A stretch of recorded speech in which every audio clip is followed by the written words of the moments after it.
Well, hi there. You landed on the Twitch.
Welcome to the Midweek Mailbag, your Detroit Lions midweek podcast where we answer all of your Detroit Lions questions from Twitter and from our Pride of Detroit Direct subscribers. My name is Jeremy Reisman. I'm the producer over at Pride of Detroit. You can find me at Detroit Online on social media. With me, as always, as the co-host of the Midweek Mailbag, is the managing editor of Pride of Detroit. He's the machine, and you can find him at Erik Schlitt on Twitter. His name is Erik Schlitt. Erik, welcome back, buddy. Hey, bud. How's it going? You know, we're surviving out here. Yeah. I feel like I haven't had a chance to talk about all the Terrion stuff. So I wonder, have we covered that enough this week? Well, I'm not sure. Not enough to prevent a boatload of questions that we're going to answer today. And I know some of you are probably going to be relatively sick of that, which I understand. In which case, sure. I would maybe just suggest jumping to the second segment of this because we're going to try to knock all of the Terrion stuff out in the first segment. But you guys have a lot of questions, and we want to, make sure that we're honoring what people are interested in talking about. And I'm sure there are some stones we haven't uncovered, and so we're going to do that for the first half of the show, and then we'll talk about some other stuff that's less stressful. Yeah, I mean, look, I haven't had my chance to share my thoughts. So if you aren't burned out on it, hopefully I can bring something new. Sure. All right, let's start with a question from Ivan J., one of our Pride of Detroit Direct subscribers. Asks, what does the organization do to help players adapt to this new life? Is this a failure of support and education in keeping their players clean? Should they be doing more, or is it more likely just a dumb freak accident that nobody could have predicted? And then says, as a side note, do you see the new NIL landscape producing draftees who are better prepared for this life, or does it further stunt maturation when a kid gets that kind of money and fame at that age? So the NFL teams have onboarding processes that they have for the incoming rookies, and they have specialists that are designed to help them with like housing. They have specialists that are designed to help them with the mental health side of things, like the stressors and whatnot. And then they have other different resources that are available to players. There's also the NFL holds a clinic as well for rookies to help them acclimate to their new lives as well. And so there are resources out there. It's not entirely like they're not totally transparent on like what those resources specifically are. We just know that those are options are there if the players want them. And I know like teams have to go through an onboarding process as well with the rookies, but to what extent that goes into helping them transition beyond just the football field, I don't know how extensive that is. It could be minimal depending Yeah. on team. It could be something that's optional that the players can opt out of. I don't think I have real good clarity on that. I just know that there is a system in place that provides resources to incoming players. Yeah. I think a big part of this too is the NFLPA. They have a ton of Yeah. resources for onboarding Yep. players. Yep. Um, I'll read you something. So in 2016, so 10 years ago, they expanded their program to mandate an onboarding process, a rookie symposium, if you will, a transition program, I think as they called it. They mandated it for all 32 teams. They mandated it for not just drafted rookies, but all rookies. And I'm taking this from an article in the Raiders official website. Here's the topics that they say are included. They're mandatory topics. And keep in mind, this was 10 years ago, so I bet a lot of things have changed since, right? Like, I'm sure we know that they've added gambling to this, right? Like that was one of the big things that happened right after the whole Jameson Williams thing. But from this article, mandatory topics will include social responsibility, respect at work, mental health, character and values, and player engagement resources. Teams will cover other key topics either as part of a 3-day program or prior to it, including player health and safety, review of the player policies and resources, working with news, media in the age of social media, financial education, and playing rule changes from college to the pros. So listen, could teams always be doing more? Yes, right? It's a tough transition, both in professionally and socially. Are there more than enough resources for someone who is truly engaged in these developmental programs to stay out of trouble? I believe that the answer to that is also yes. Like you said, the specifics are hard to say. Could Terrion have gotten some sort of information that would have kept him out of this trouble? Maybe. I hear a lot of opinions from former players who say, he should have done this. There's the whole Chris Carter thing. You got to have a fall guy, or you have to have like your finances insured, which Sure. maybe Terrion did, maybe he didn't. Quick side note on the Chris Carter fall guy. You were talking about what year was the last the site you were referencing? 2016. Right. The Chris Carter thing was 2015, right? So like those align is what Sure. I'm getting at. Okay, continue. Sorry to interrupt. I mean, that's about all I have in terms of what we know about the resources that these players have. That at some point there is a line of personal responsibility, right? Yes. The teams can only do so much. Like I said, they're always looking for ways to improve, and I think they are improving that onboarding process year after year, and they're constantly looking and they're constantly adding or changing what they're talking about. And I'm sure money continues to be a big focus. But the second half of this question from Ivan is something that I've seen a couple people propose, including I think Hudspeth, right?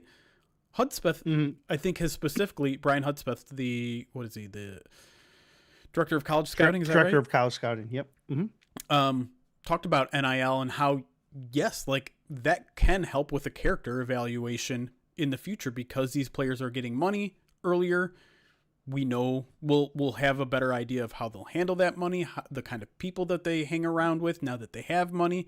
All those sort of things will help out in the evaluation. And you hope it helps out the players themselves too, right? Having that.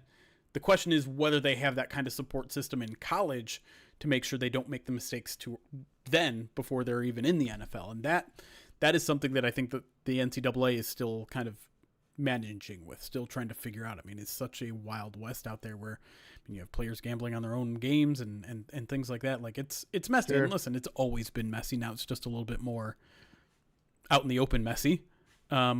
But I think from an NFL standpoint, you are going to get more information about a player's character with the NIL era in terms of how they'll handle life with money. There's been a lot of fallout and a lot of interesting perspectives on this case. I saw Chris Johnson, Ochocinco, right? Chad Johnson. Talk about Chad Johnson. Thank you. He was talking about how it really comes down to younger kids knowing who to surround themselves with. Yep. And he said, at some point, you have to be conscious enough to know that you can't do stuff or be involved in stuff that maybe you would have done before you've gotten to this point, and you've got to surround yourself with someone who has the common sense factor, right? Sure. And it's always interesting to hear from former players because they all you have a wide spectrum of opinions on how that goes, right? You have the Chris Carters saying you need someone to take the fall for you, which I mean is that's something that's been going on for a while. Sure. And then you have a more updated, I guess, perspective from Ocho Cinco talking about the fact that like you have to have like a get back guy. You know what I mean? Like you have the get back guy on the sidelines. It pulls the coaches back, right? Pretty significantly. So, all right, let's move on to the next question here from Ryan J. Says, I know it's quote unquote next man up, but doesn't Brad Holmes have to make a move at DB now? If not, it feels like he's not doing his job. What are your thoughts? well, I don't think he has to. I listened to you and Ryan talk about the Terrion situation recently. The podcast you did last Thursday, I believe. The emergency pod. Yeah, and so on that, I listened to you guys talk about the options and who you thought was good internally, and then who you even had some options externally. Yep. That you had brought into the conversation as well. So that's on the podcast feed if anyone hasn't, if you're looking for an extended conversation on that. But for me, I wouldn't. I'm not. I don't know if I feel like they're going to be as pressed to make a decision before training camp, where I think you guys. It seemed like you guys were thinking that might have been a good pathway to take. Sure. For me, I think Rock makes logical sense to step in, right, as your one, and as you guys talked about, Ennis has spent most of his time in the spring working in the slot. I do wonder if they'll kick him outside now. You know what I mean? With backups, how quickly can he get there? And then if Ennis, how quickly can he get there?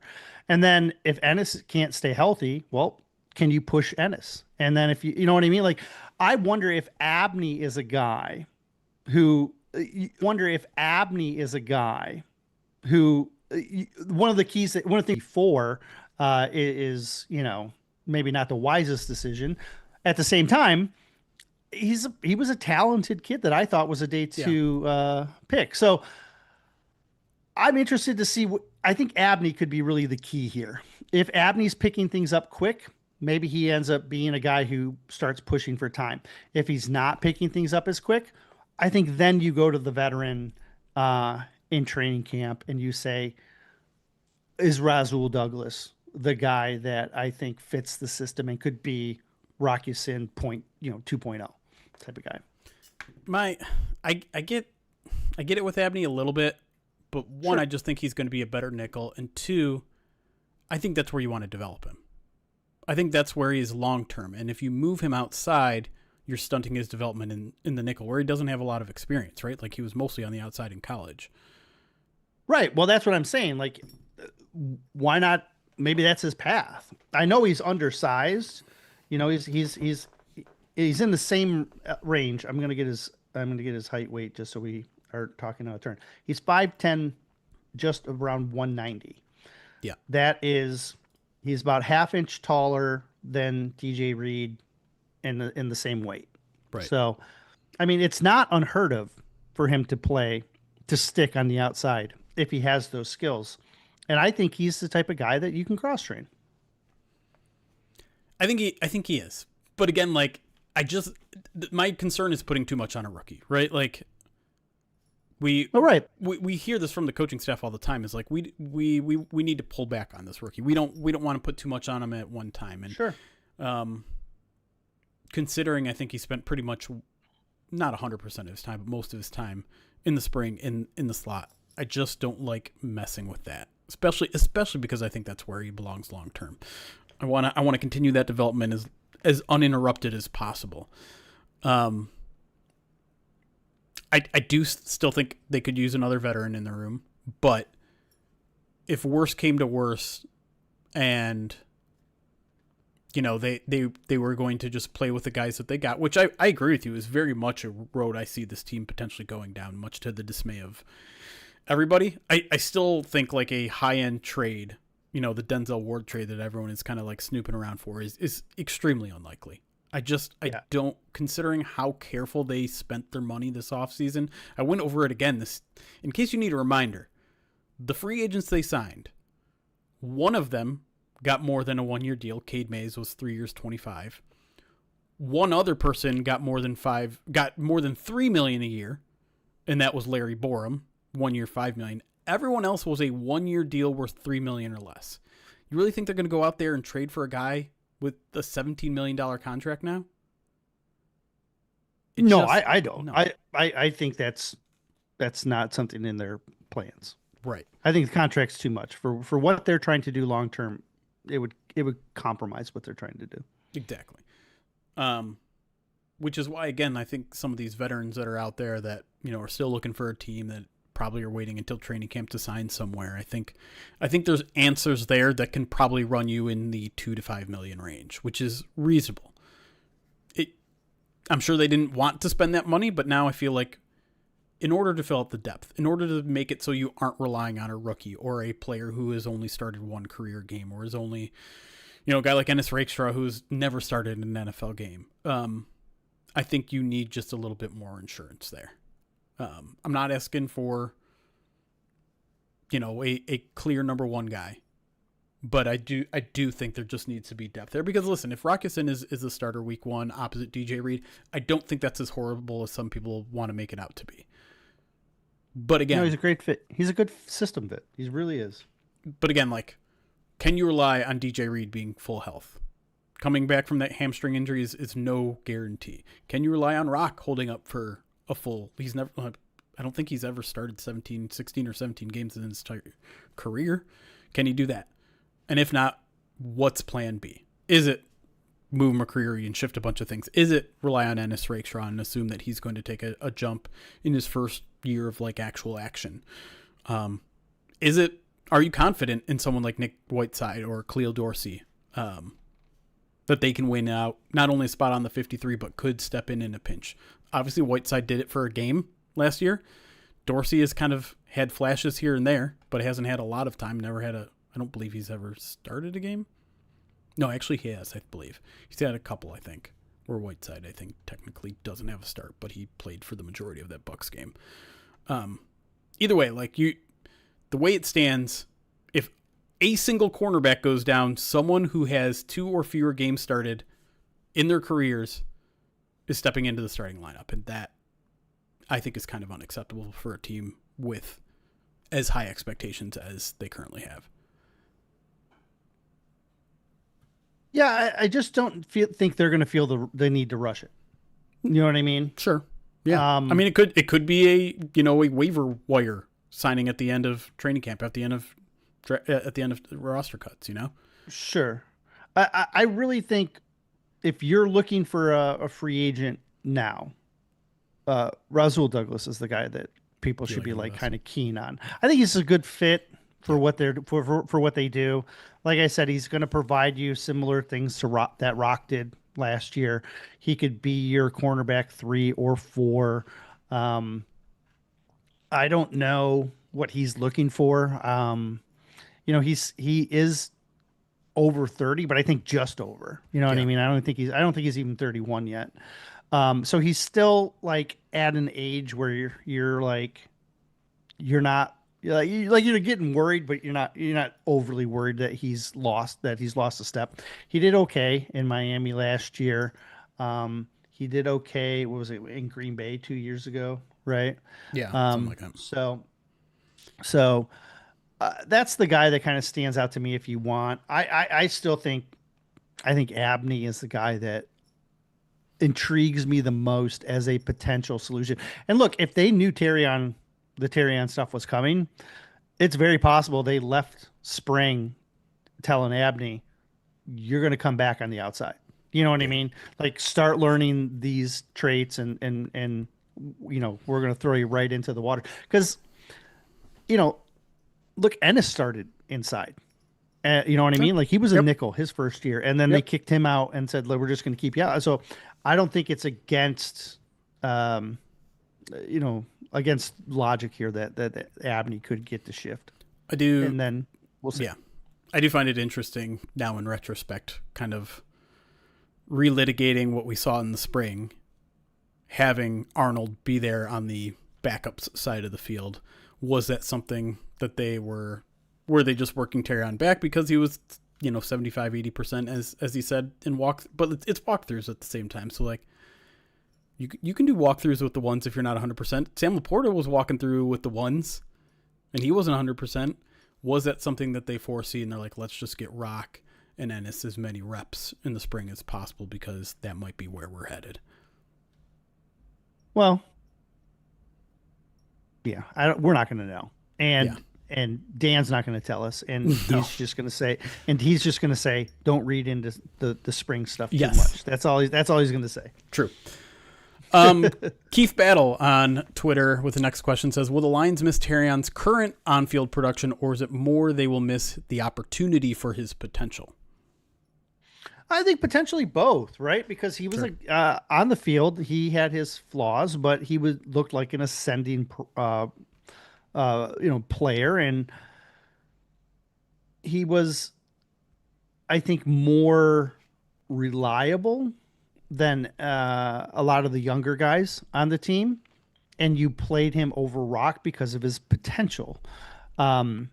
We had talked about even last year about Rock maybe jumping into the starting lineup or a Meek shifting outside entirely over Terrion at one point because Terrion was not playing well enough, and that Meek and Reed should have been the two starters, especially with how much base they were playing last year, right? But you miss a little bit of both, right? Like you're gonna miss the fact that he was the most consistent of the young players, and you liked his upside. So I think I don't think you can. I mean, I don't know if you can if you need me to pick which one they're going to miss more. I think they're going to miss both.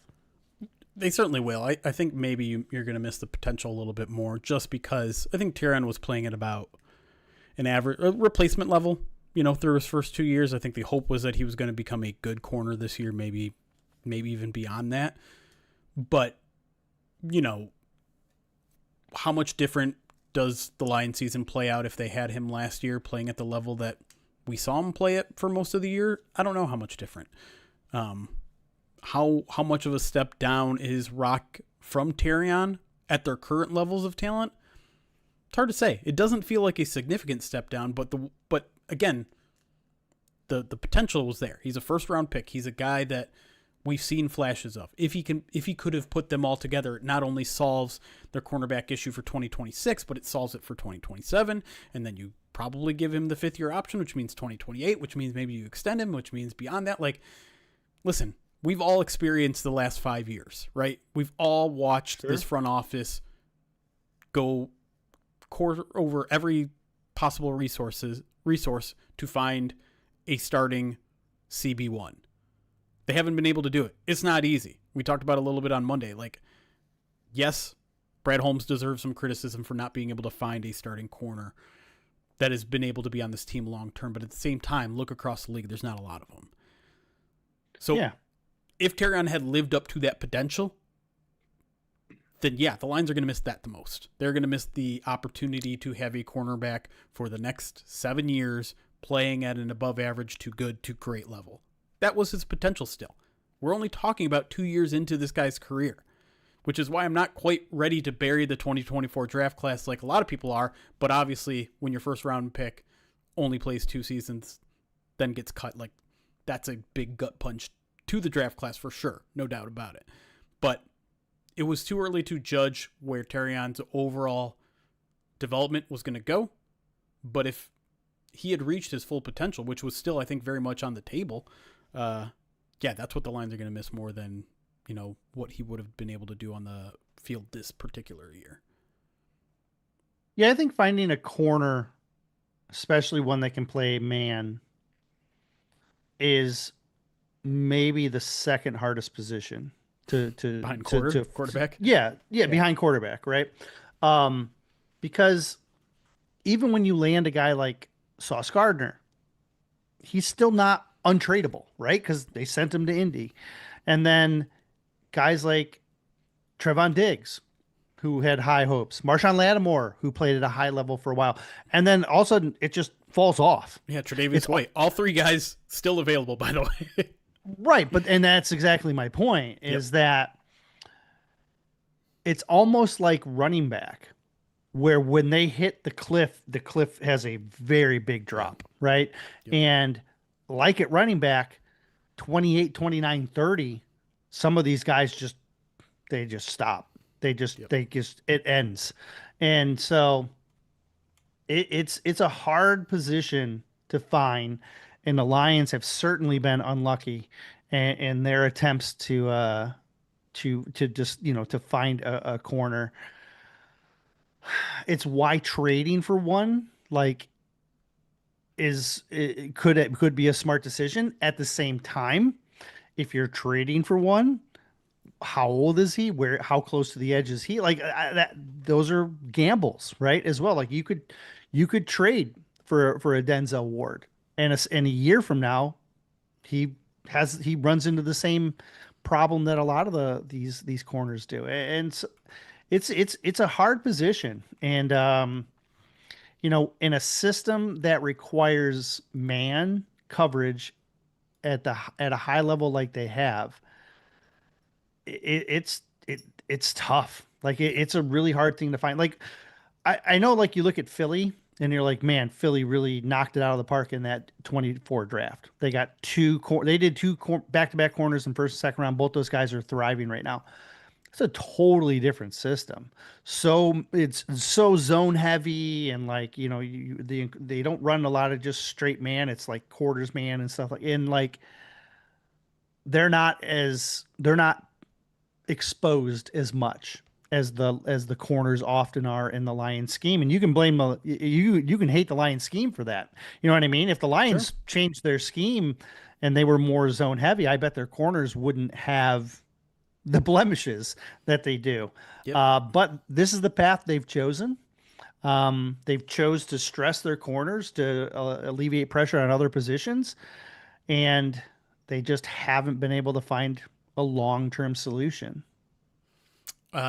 Speaking of trading for corners, Dan P asks, what round of pick in next year's draft would you spend on a cornerback, and does that influence the round of pick you'd use to trade for another team's cornerback right now? Well, there's some good ones in this draft class. If depending on who comes out and whatnot, but there are going to be corners in this class that are going to make sense in the first round. So, it's hard to say. I don't know where the Lions are going to pick. I don't know which guys are coming out, but just kind of looking back from afar at the potential, there's a handful of really good corners that could potentially be out there. And with question marks around Ennis's ability to stay healthy, and DJ Reed's contract potentially becoming an issue, Yep. I think first round you may be looking at a corner in this draft class. Yeah, I have no qualms. I know no Lions fans are, this is turning into like, don't spend a first round pick on a tight end. I think Lions fans are starting to enter the territory of don't spend a first round pick on a corner. Personally, I have no qualms about it. Honestly, I think you listen, it's hard to hit on cornerbacks, no doubt about it. Sometimes they take a couple years to develop, but I don't think that should discourage the Lions from going after it if the right guy is there. It's obviously a very important position on this defense. It's obviously a very rare commodity, as we were just saying, in terms of finding a lockdown corner, number one or number two that you can trust. And you can save a lot of money, right? And obviously it's just going to be a major need. Without a doubt, it's going to be a huge need next year. Because even if Ennis blows up and suddenly he looks like a number two or even a number one, which I'm not holding my breath for, but like it's possible. He's only got one more year left on his deal. And like you said, DJ Reed, DJ Reed has essentially an option for next year, or you could cut him. Yep. And who else you got there? Nobody. Well, Abney, right? Right. Which is why I wonder how much they're going to try and push him to see where he can contribute. So yes, like first round pick is on the table to spend next year. Would not trade a first round pick for Denzel Ward. Would not trade a second round pick for Denzel Ward, maybe a third round. But again, I think we need to be looking elsewhere because Ward's contract is too prohibitive. I know talking about the salary cap is not sexy and people will say it's not real or you can do whatever you want to manipulate it and we got to win this year and blah, blah, blah, blah, blah. Easy schedule, throw all your chips in, kick all that money down the road. It's easy to say that without being in the actual GM seat and having to deal with the consequences of kicking cap down the road and balancing budgets for years ahead of time. And so if there's another name out there that makes sense, that is on a reasonable contract, I'm willing to hear it, but I don't think the Lions should be spending a day 1 or day 2 pick, honestly, on a corner, especially when it comes in a trade. Yeah. Especially if it comes with a double-digit $1 million salary. If you're doing some summer scouting on corners, Leonard Moore from Notre Dame is going to be a top 10 pick. He's phenomenal. There's actually the entire Notre Dame secondary could go in the top 100. Like they're that good. There's 3 of them are corner potential. They have a safety as well, and they kind of have a hybrid. And then Kelly Jones from Mississippi State, Ellis Robinson from Georgia, Sabian Brown from Alabama.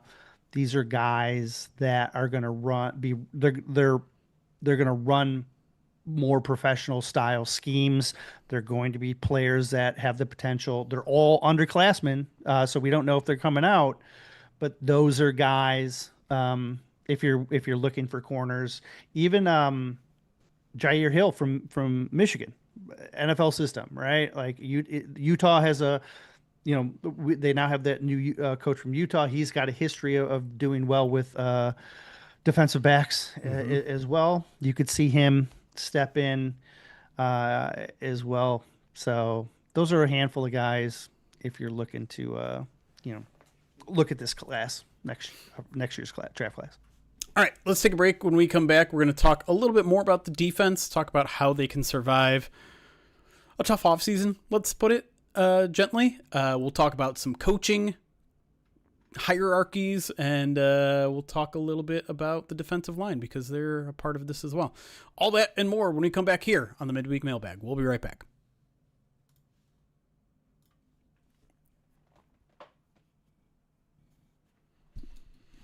All right. Sorry about apparently the technical difficulties both on Twitch and YouTube. I know some of you are very frustrated about it. I know a lot of you are just go to Micro Center and get a new computer.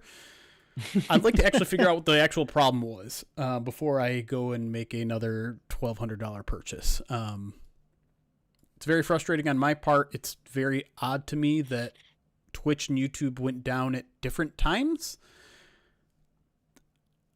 That doesn't even make sense to me. I know some of you YouTubers are frustrated that yesterday's podcast didn't even stream to YouTube. I don't know why that didn't happen. To me, I feel like it's the software. I feel like I need to move away from OBS. But the problem is I can't find anyone else matching the same problems that I'm having that are happening on a somewhat consistent basis. I mean, it's generally been a better offseason than it was at the end of last year, but I don't know. Anyways, apologize for the inconveniences. I'm pretty frustrated as well, if you're frustrated. So, I don't think it's PC either, honestly, but anyways, let me get to some alerts. We'll answer some of your guys' questions here in the live audience, and then we'll jump back into the show when we're done with that. So,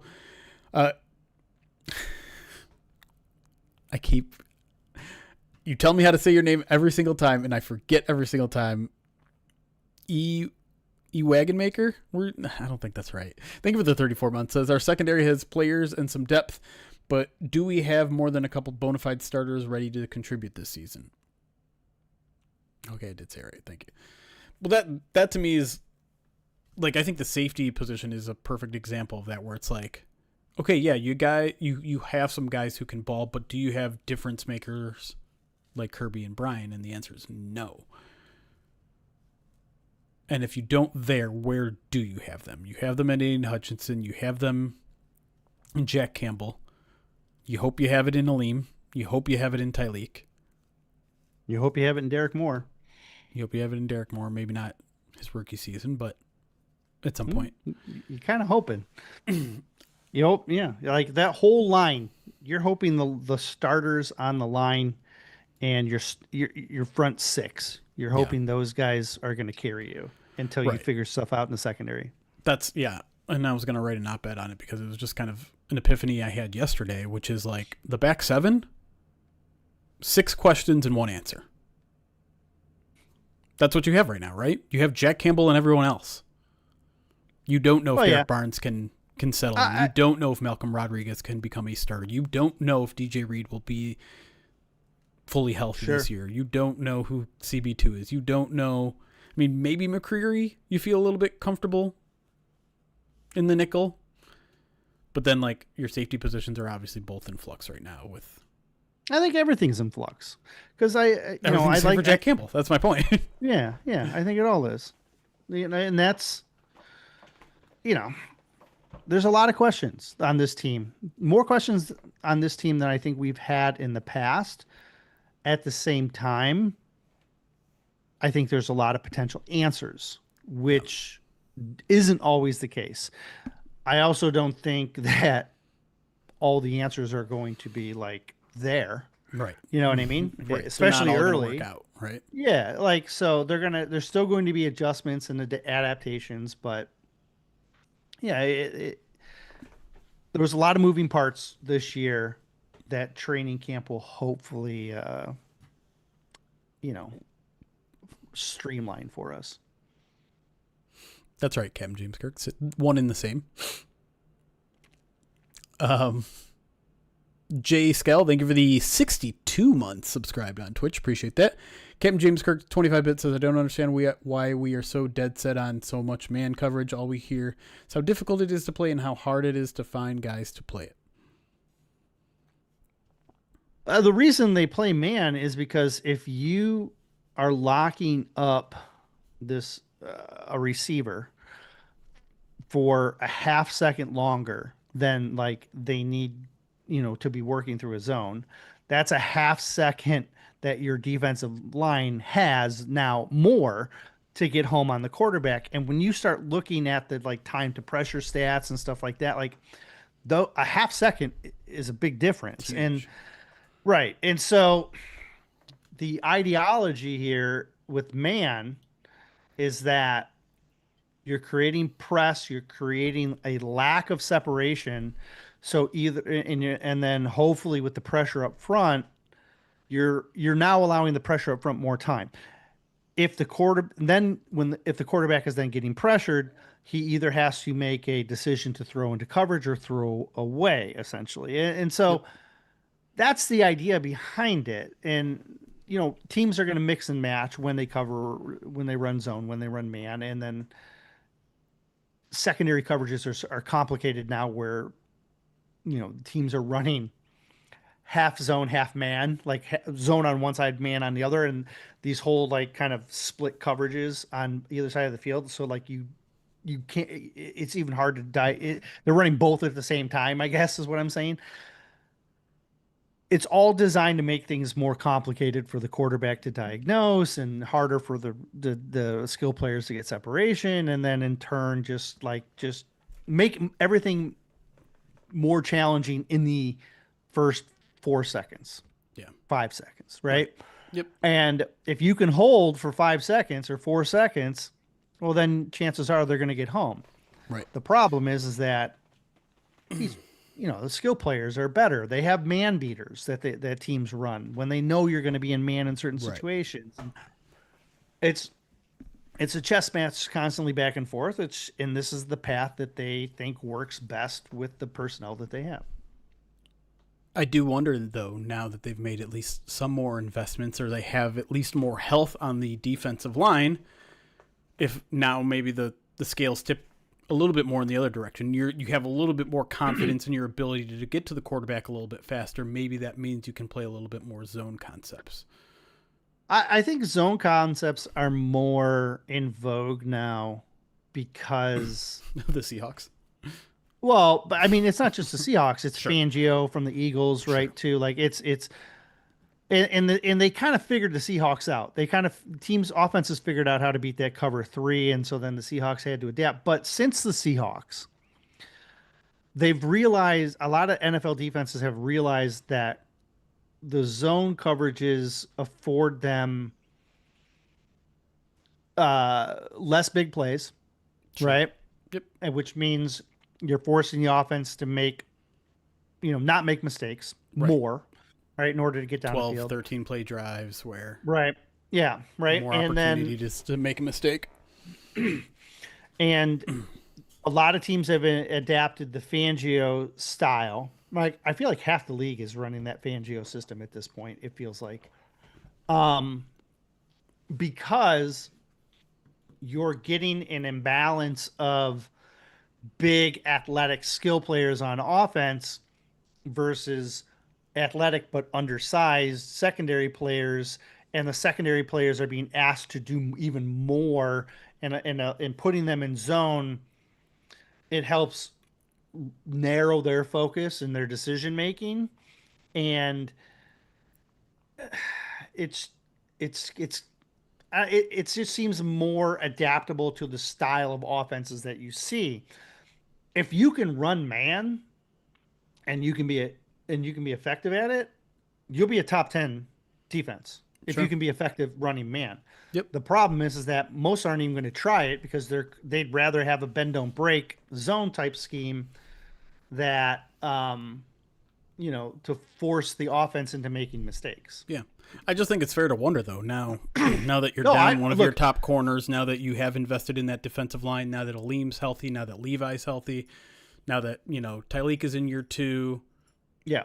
the I'm with you personnel because might fit to play a little bit more zone. I'm not saying become a zone defense, a zone heavy defense. And we still know, like, this team to their core wants to be a man coverage team, but they're also constantly praise that their schemes have to fit their personnel, and I do wonder if now the personnel right. is screaming, "Hey, we can't afford to play man with the guys that we've got." And just in general, I think just the way the league is nowadays and the way the offenses operate, it's more conducive to play a little more zone on defense, unless you have like the ability to cover elite, at an elite level. Yeah, And there's so many questions. I don't see it. It's kind of like I expect them to play more zone based on what's there. yeah, If they don't, it could be problematic. yeah. It's also, I mean, not that everything's going to be like cover 2 completely, but like you also need your linebackers to be able to play zone. And Yeah. I mean, look, they can still play their split zone. They can sure, still play with split yes, zone with their safeties, and they can still split the field. But yep, yes, you need Derek Barnes to be able to cover, yes, and if you're going to do that, because still very Jack much a can, question mark. right.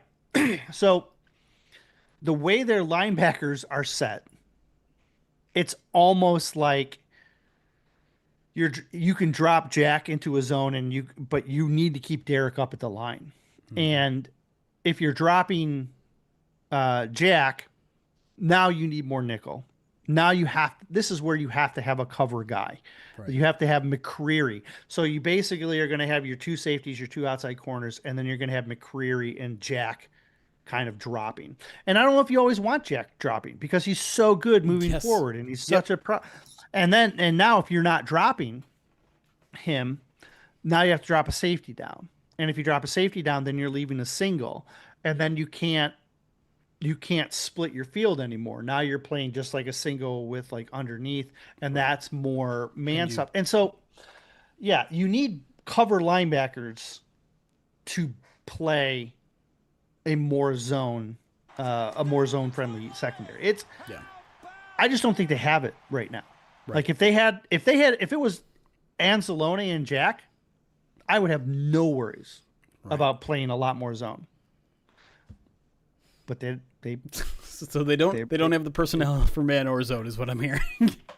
no, they're gonna they could like but they're gonna have to be creative in how they do it. Yeah. Like you can't just run a zone.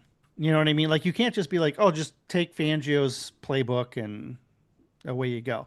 Like Fangio's playbook works because Fangio calls it. There's a lot of other people that run his playbook that aren't as effective because he's not the one calling it. Right. If Shep's not comfortable and he's not familiar with like the adaptations that they need, like he's going to keep doing what he knows. You know what I mean?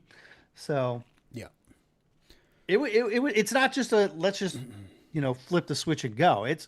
There's a lot of moving parts in this domino house. No doubt. Captain James Kirk with also another 25-bit says, Derry was riding hard for Kenny Moore. Does he fit what the Lions are looking for? I think like I kind of wrote about it a little bit in my 5 cornerbacks that the Lions could look for in free agency. And I like it. Obviously he's more of a nickel, right? 100% only nickel. Pretty much only nickel. There was a time you'd have to move McCreary. There was a time I was doing research on him. I think it was 2023 where the Colts were like, when we're not in nickel, you're one of the outside guys. When we're in nickel, you kick inside. Yeah, but that's not. He's 33 or 32 and a half now. Like he's that those days are past him. He's still a good nickel in my opinion. Yes, and I understand Derry pushing for him, but if you bring Kenny Moore in, that's saying we're moving McCreary outside. Like, and if that's what you want to do, I'm okay with that too. Yes, like Kenny Moore or Douglas. Like if you want an outside guy, get Douglas. You want an inside guy because you're moving McCreary, then Moore. I'm okay with both those. I'm not going to fault Derry for. I think it's not unheard of. Those are the 2 corners that I would be looking at, and it just depends on what they. Holy cow! It's a giant turkey right on the other side of my window. Show us. Turn your camera. Oh, I don't think you could see out my window, could you? Probably.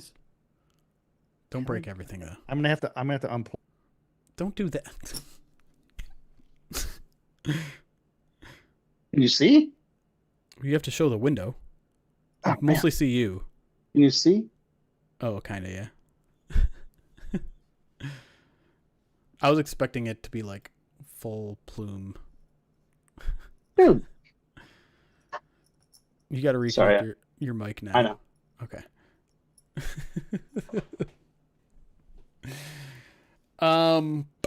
Dirty Gert, thank you for the 23 months. Says, give me a crappy Thursday night Jets Titans game. Inject that shit into my bloodstream. That's how desperate I am for football.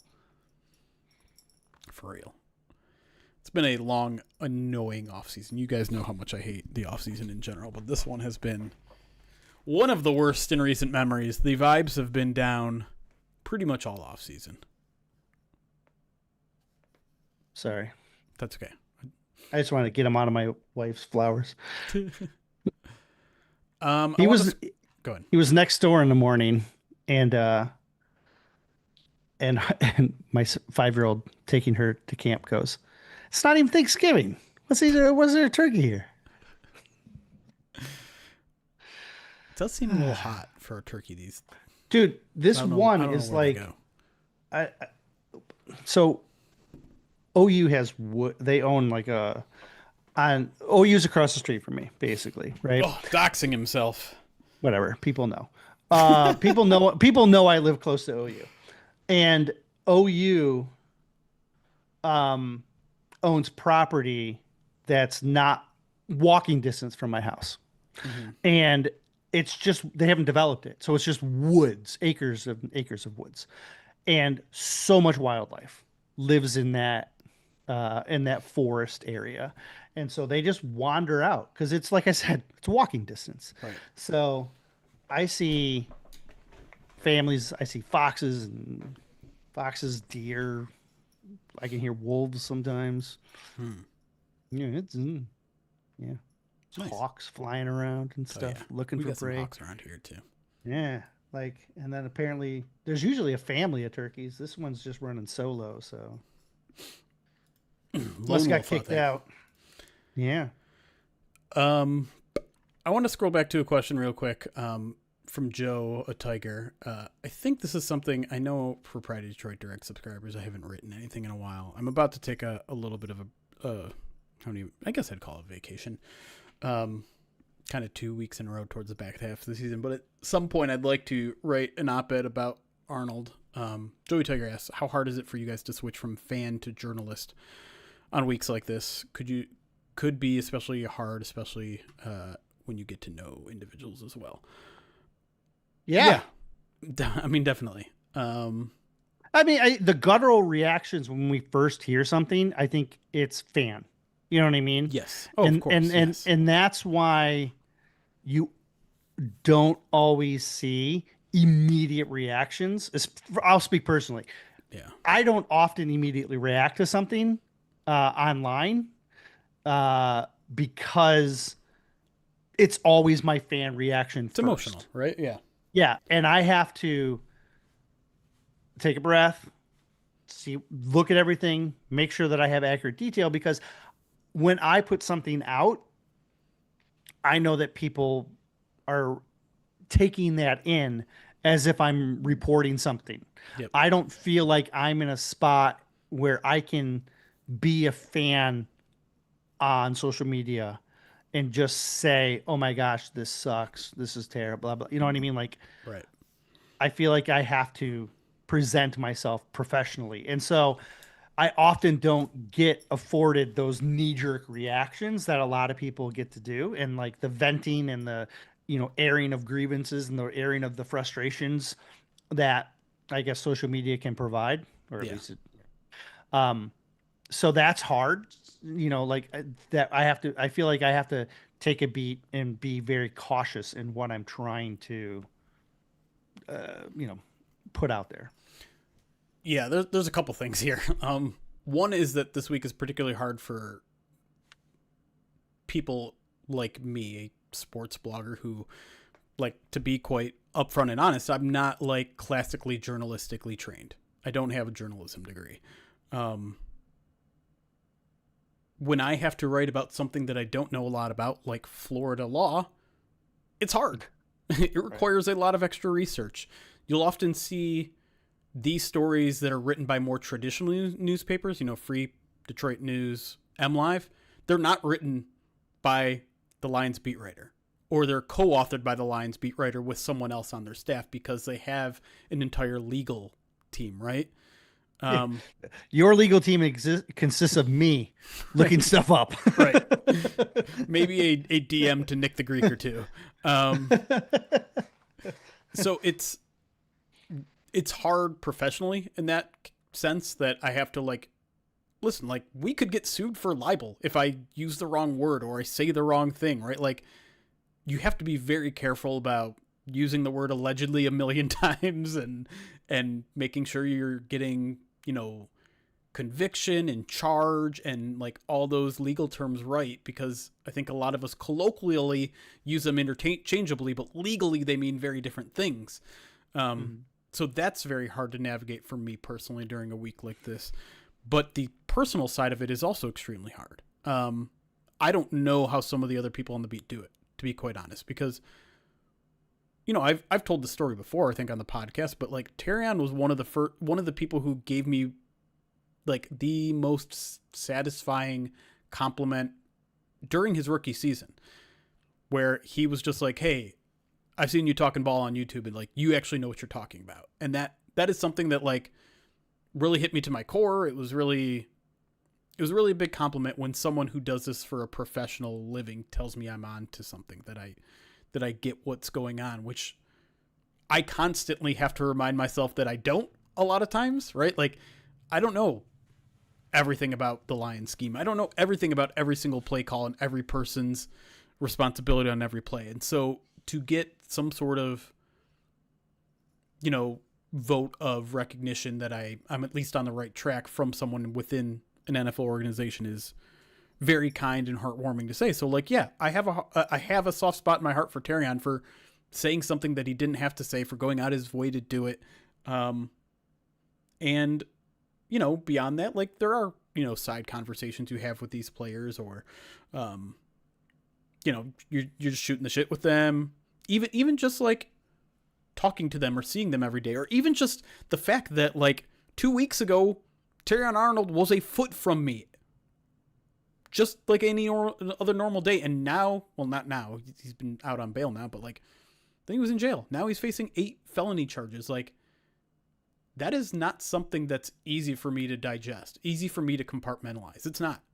Some people can, and kudos to them. But like, I'm kind of an emotional guy, and it's hard. It is hard. It's hard as a fan because you also want to be mad at the guy because he put the lines in this situation, but it's also hard as a person because he's someone that I'm used to seeing almost every day during the fall. I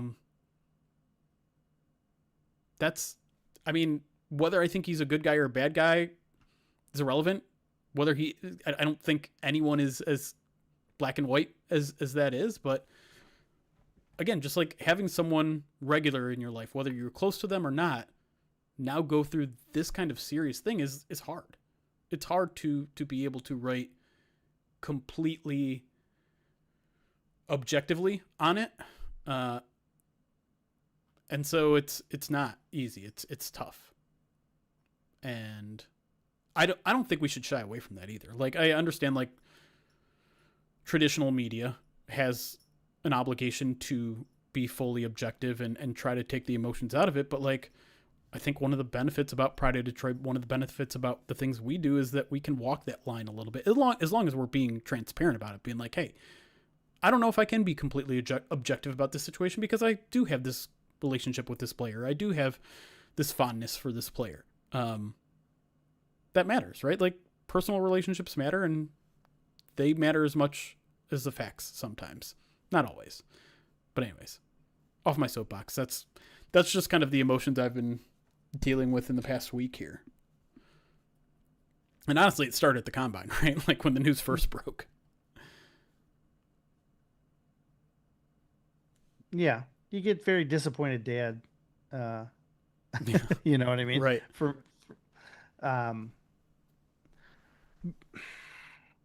Yeah.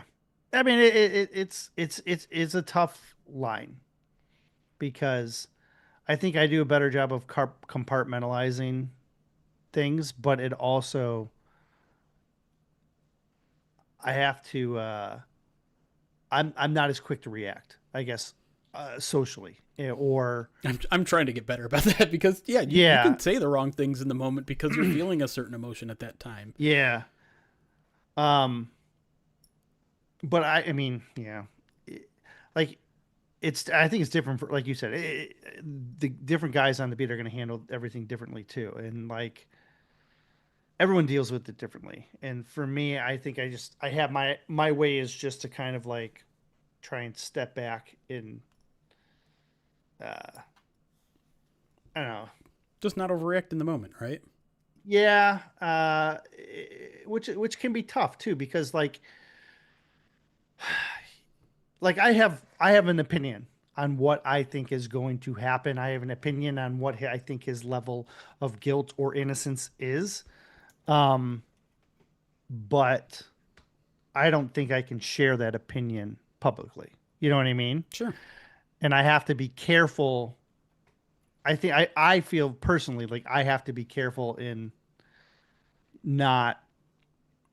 Yeah. I mean, like, I don't know. I don't know what the proper way because to you're say it. influencing people's opinion by providing your own, and no offense to you, but you're not a legal expert, right? You're not a lawyer. You're right. Not a No, prosecutor. and I don't have all the information. Right. Either. I'm basing it on the court situation that I watched the other day, or, you know what I mean? Or like X, Y, and Z, right? Yeah. But yeah, it's that's exactly why I have not, like, I've tried not to make any sort of personal judgment or opinion on how long the court case will last. My opinion, like you said, of guilt or innocence, my opinion on how good of a case they have versus how bad of a case, I don't know. Like, one, because everything that we heard in that 3-hour hearing is not all of the evidence, right? It's the main evidence. right. It was as, enough I mean, to, the judge said it himself too. Like, the reason why I'm going to post bail is like, yes, I understand a lot of your case has to do with the testimony of these two people, but I'm currently in a position where I can't judge. I can't vet them. I can't vet them. I can't vet your sources. Yeah. Yep. And neither can we. Right.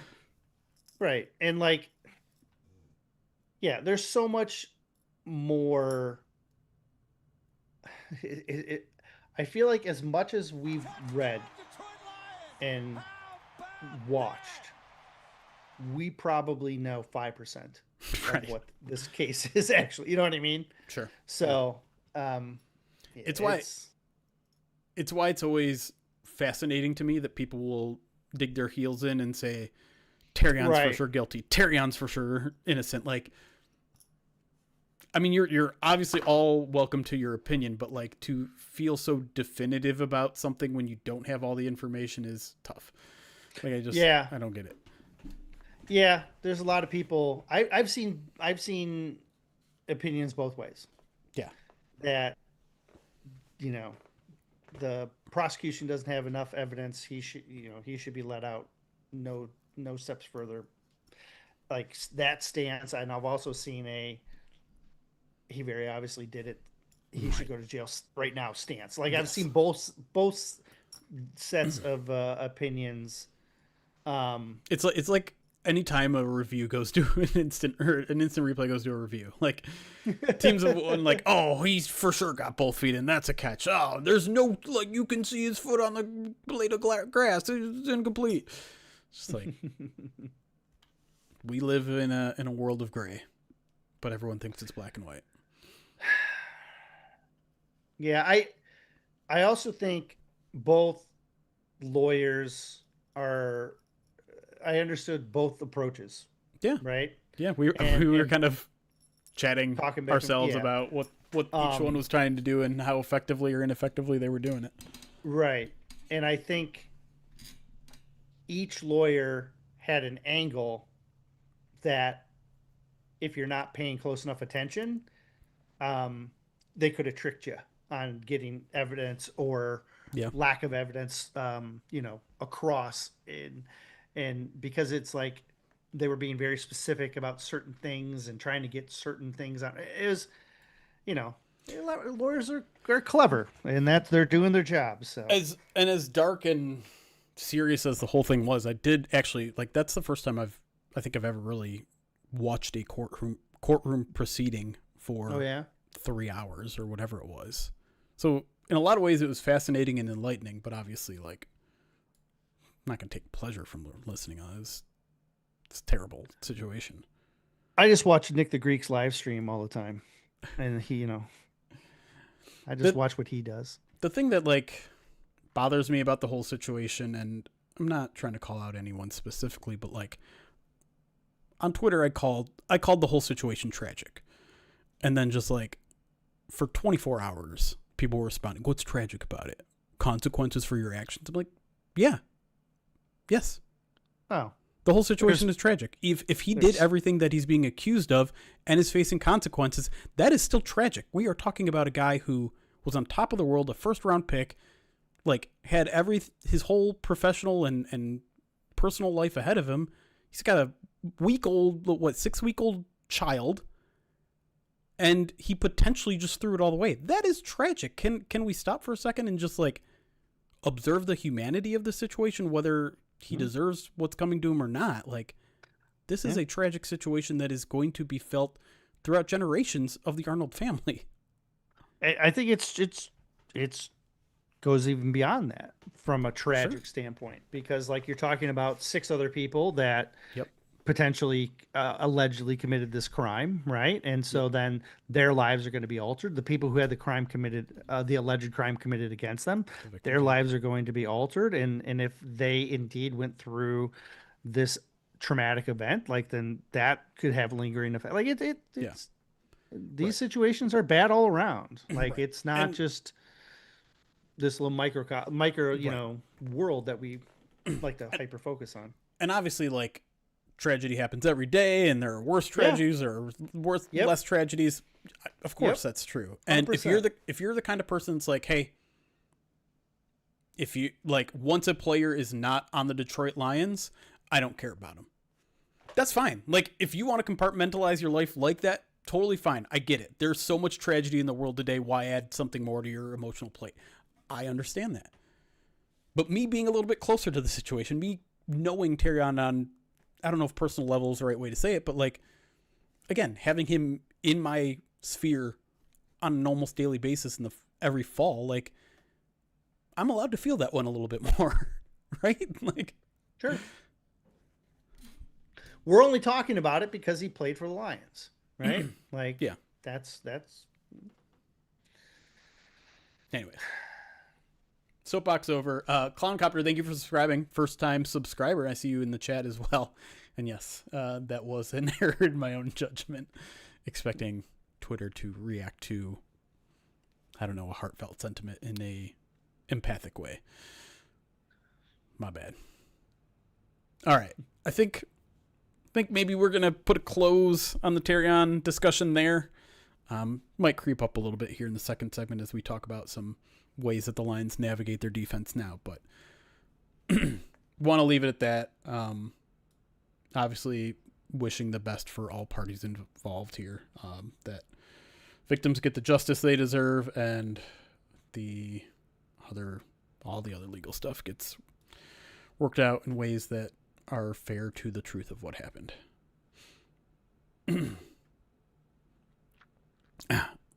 Okay. Sorry. It's been a long week. Lemon, it's Wednesday. Yeah, I get it. It's fine. Anything else that you want to say? No, the only other question that I saw in the chat about this was regarding the Saban letter. Yeah. It's just it's a character reference from a few 3 years ago. So like, oh no, I thought that I think he sent. I thought they no, sent I'm that saying, to the judge. Right, I'm saying their relationship was 3 years ago. I don't think that's going to have. It's going to have no more impact than any other character letter. I think, and by all intents and purposes, he was right that way in college. That's right? what I was going to say. It speaks to the argument that John made on our website, which is like, I don't know if there's anything the Lions could have done in terms of like a character dive to have seen. Yeah, no. I don't think so either. This was not. This was not something that I think anyone really was like worried about or anticipating or. Yeah. So I don't know. I mean, how much will they how much weight would they put on a character letter from a guy who hasn't, been in contact or consistent contact for 3 years? Right. I don't know. I mean, I don't know. I don't think it's going to be that big of a deal. No more than any other character letter. No more than what his quote unquote aunt, who works in the legal system, was on the stand. Yeah. Yeah. All right. Alien Vivid, thank you for the 64 months. 64 months, please talk about Cade Mays. What's one strength to watch for? What's one weakness to watch for? Power. And power's the strength.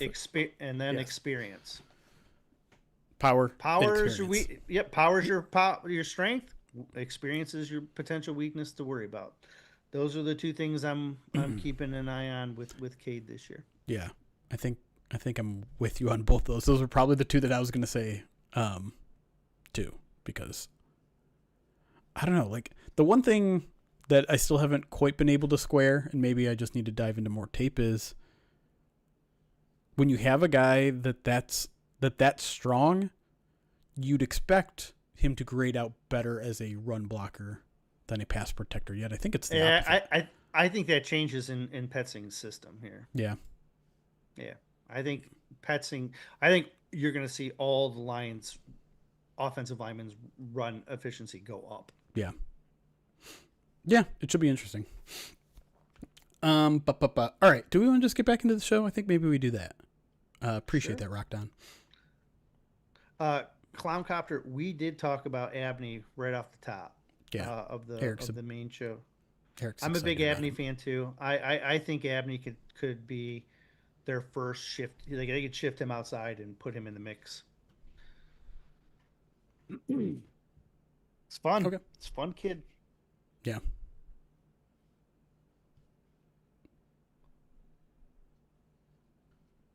I think most so Grandpa QB, I think most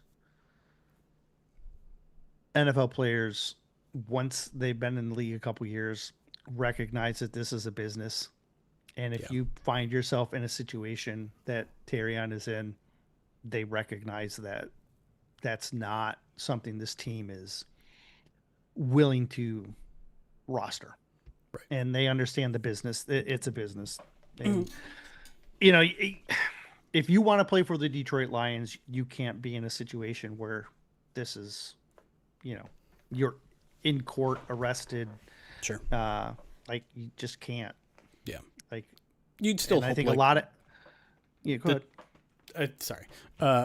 You'd still hope the team like checks in on certain players that were close to him, right? Like I imagine Ennis is a Sure. guy that's probably pretty impacted emotionally. by Well, this Ennis space. Branch played with him, right? Like, I don't think Gibbs crossed over with him at Bama, but they've been on the same team together for 2 years. You know what I mean? Yep. Like, Yeah. um, yeah, I mean,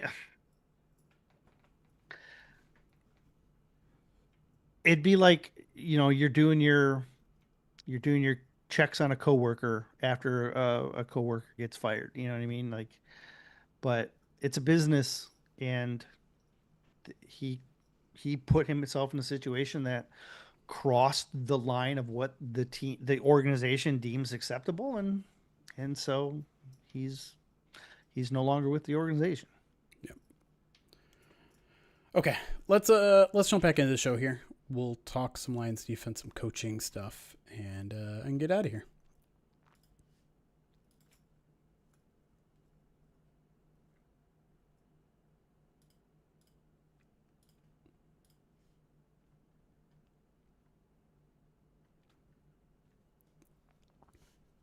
Welcome back to the Midweek Mailbag here on the Pride of Detroit podcast feed. You can always catch these shows on YouTube and Twitch if you're more of a visual learner, listener, viewer. But let's jump back into the questions again, moving past the Terrion Arnold stuff. So if you were fast forwarding through the podcast, this is where you can stop. Next question comes from Twitter from Grandpa QB, who's also always in our live streams. Says, do you have any idea of the coaching hierarchy? Very confusing with all the titles. So I imagine this is about all like the assistant head coach, all that sort of stuff. So let's kind of list out the ones that might be a little bit confusing. So Scotty Montgomery is the wide receivers coach, but also the associate head coach. The assistant head coach is now safeties coach, Jim O'Neill. Let's start there because that's a new title for Jim O'Neill. Yeah, and I think Scotty's got altered as well, right? Yeah. Because he was assistant, now he's associate. I believe right? that's right. Yeah. So Dan Campbell's, of course, at the top of this hierarchy pyramid. Sure. And then directly underneath him is going to be a collection of people, right? Yeah. That includes all three coordinators, and then the assistant and associate head coaches. The assistant and associate head coaches basically have a position group that they are responsible for, which falls underneath the coordinators. Yep. So, like from a position coaching standpoint, they report to their coordinator. Yep. But then from their associate head coach, assistant head coach titles, they then are also going directly to Dan to learn different aspects of what it means to be like a head coach. So Dan is going to give them individual assignments on a particular week. Dan may also ask them to lead meetings for like an entire Scotty's group. done that a bunch, yeah. Right? So like while Dan Campbell leads his meeting, and then when the offense is up, and you would think Petzing is going to lead the meeting, but sometimes it's going to be Scotty Montgomery leading that meeting, right? Sometimes the entire team too. Correct. And so it's almost like they have two jobs, right?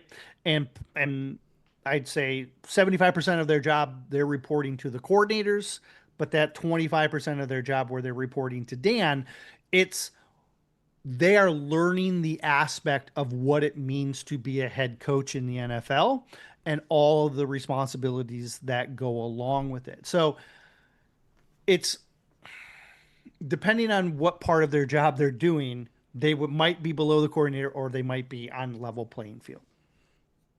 I'll also say this. Yes. Sometimes it's just a title. Sure. Sometimes it's just a pay raise and a new title. And yeah, when we talked to Jim O'Neill about this, that's kind of what I got a sense of.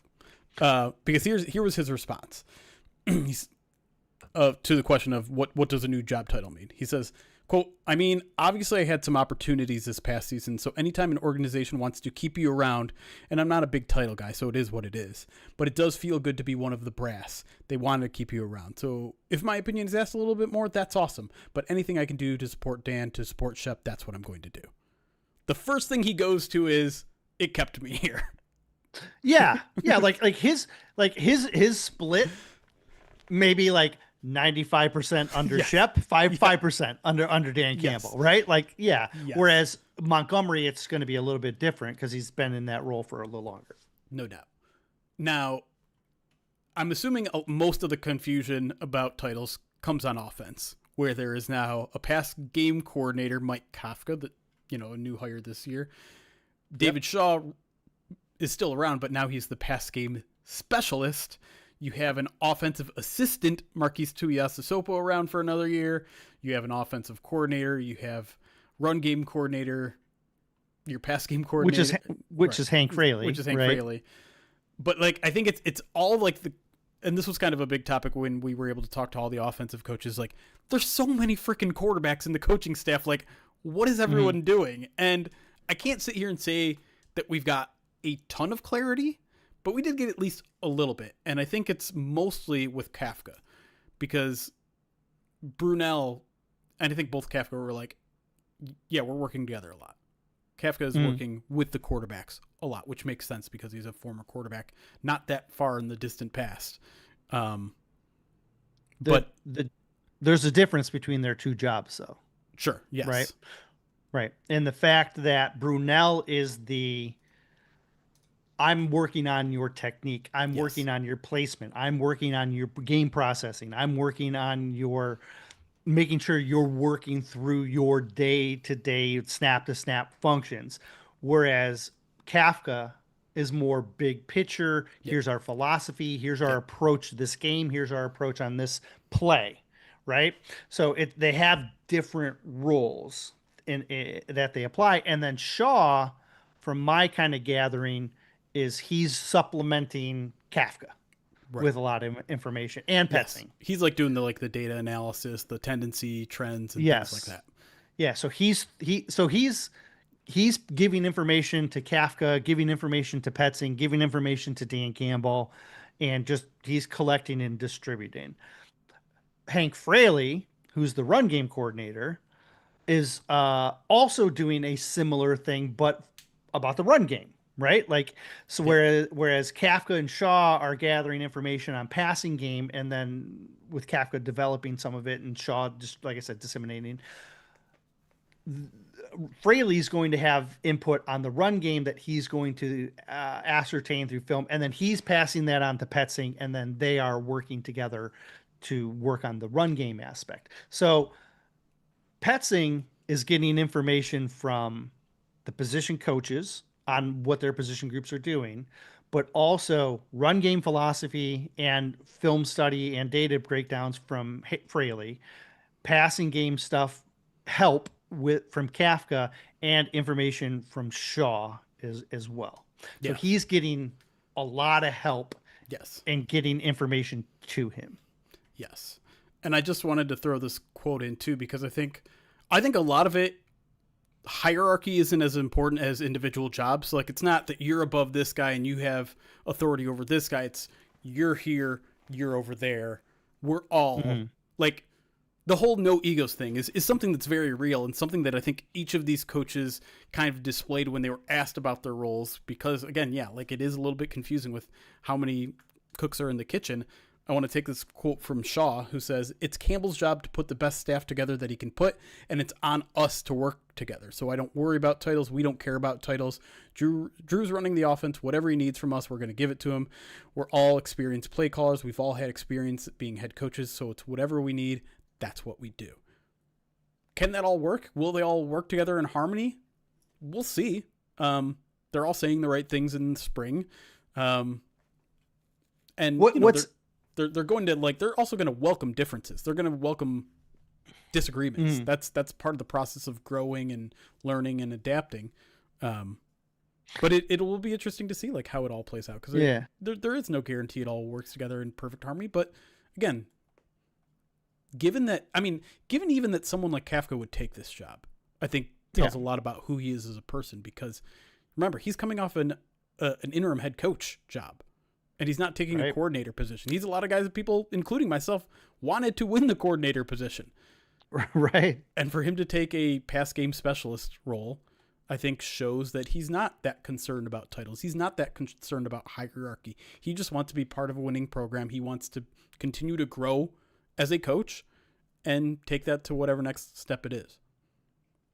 What's interesting about this staff as well is that how much crossover they have between their position coaches as well. So Steve Oliver was the assistant offensive line coach, and who's now working with the tight ends, which is a group that he's worked with before. So he has experience working with the tight ends and offensive line. And so now he's going to mesh well with Hank Fraley, right? Which is something you need to do, especially in the run game. And then you bring in Dan Skipper to fill Oliver's old role. And now you've got some cohesion there. You talk about all the former quarterbacks on this, like Gronkowski, Bruce Gronkowski, former quarterback working with the receivers. Well, what do the receivers need in order to be efficient? They need help. They need to get the ball from the quarterback, right? You know what I mean? Like, so to have a quarterback in that room, that helps blend the two processes together as well. And you see this kind of overlap with this particular coaching staff in a lot of ways, that almost all of them work together. The only one that really doesn't is like Tashard Choice, but like you've got Montgomery, who used to work with the running backs, you know what I mean? Coaching the receiver. So like there's still crossover in that avenue as well. But this offensive staff is very, they work. There's a lot of crossover between what they do. No doubt. I really like the offensive coaching staff. The defense still has a lot to prove, but again, like you have some former defensive coordinators on that staff. You have an up and coming guy like Jim O'Neill, who the Lions clearly value. And then, obviously what Kelvin Shepherd does in year 2 is going to be critical to kind of his reputation. But let's move on. Just one more thing. You see these extra roles on this defensive staff as well. David Carraro, right? Like he's their outside linebackers coach, but he's a senior. He also has a senior defensive assistant role because he's also a research specialist. He's a guy who used to only do research, and then got moved back into the position coaching a couple years ago. And you have these, Deshae Townsend is also like a passing game coordinator, and Casey Rogers is also like a run game. So you have these extra roles assigned throughout the defensive staff as well. No doubt. All right. Next question here comes from Bill M., one of our Pride of Detroit Direct subscribers, says, I realize many of us have overly obsessed about the potential of increased 13 personnel given the hiring of Petzing. However, I'm interested in your thoughts on a modified 13 and more traditional 13. What are the pros and cons of a modified 13 personnel set that includes Laporta, Teslaw, and Meeks as opposed to a more traditional Laporta, Conklin, and Wright, which offers more flexibility in regards to the run game and pass game? Yeah, my version of the modified 13 is basically still going to be like an 11 or a 12, right? Like personnel from a technical standpoint, but you're going to incorporate those concepts that go with the 13s, with the blocking.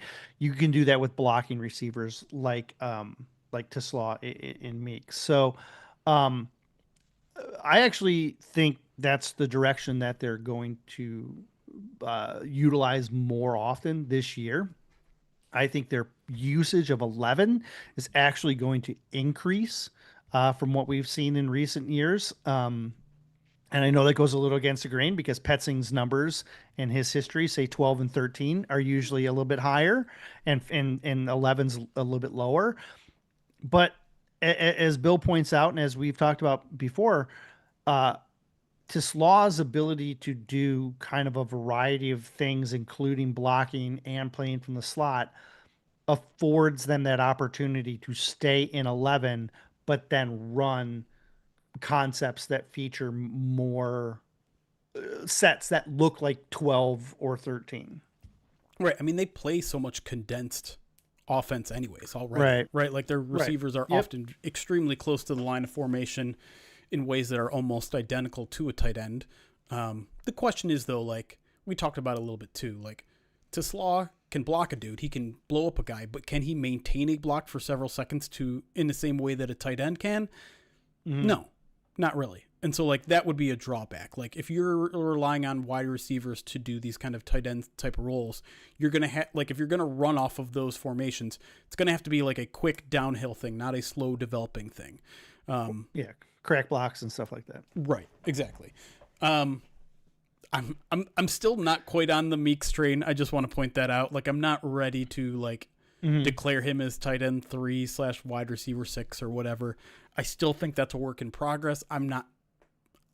If I'm going to make a 53-man roster, and God forbid I've talked about it for like 8 straight days, he's not going to be on the initial one. That isn't to say he can't work his way onto it, but I think he's still on the outside looking in. I think that is still a transition that is going to take some time, even if the body frame and a lot of things about the way he's built as a receiver could transition well to a tight end. I'm just not quite ready to be convinced that's going to work. It's very interesting. I've been prepping my training camp article and going back and looking at the rosters on a week-to-week basis to see how many players they used at each position group, like how many were on the roster versus how many that they played. And they were a lot lighter at wide receiver last year than I thought. Like I thought in my mind, I thought they had 6 on the roster all year. They only had 5. They basically played 5 receivers right up until the last month when Tom Kennedy became 6, and that was for special teams, right? Because they had injuries other places. So I don't know if I'm as I was going into this year thinking they're gonna keep 6 wide receivers, and now that I like look back at what they did last year, I'm like, now I'm second guessing myself. I'm saying, man, maybe it is only going to be 5. Maybe there are the starting 3 plus Dortch and then the one slot. Like there may just be one slot available, and if that's the case, it certainly makes things a little bit harder for knees or for Meeks. And then like I'm looking at it's very interesting how like they had to adjust their roster last year because of injuries. But receiver was one of those that they really didn't have to, right? Like tight end was a mess, right? Yep. Like tight end, they lost their top 3 guys and but they always maintained 3. They always had at least 3 tight ends on the roster every single week, even when their top 3 options were gone. So what's that tell me? They're going to keep at least 3.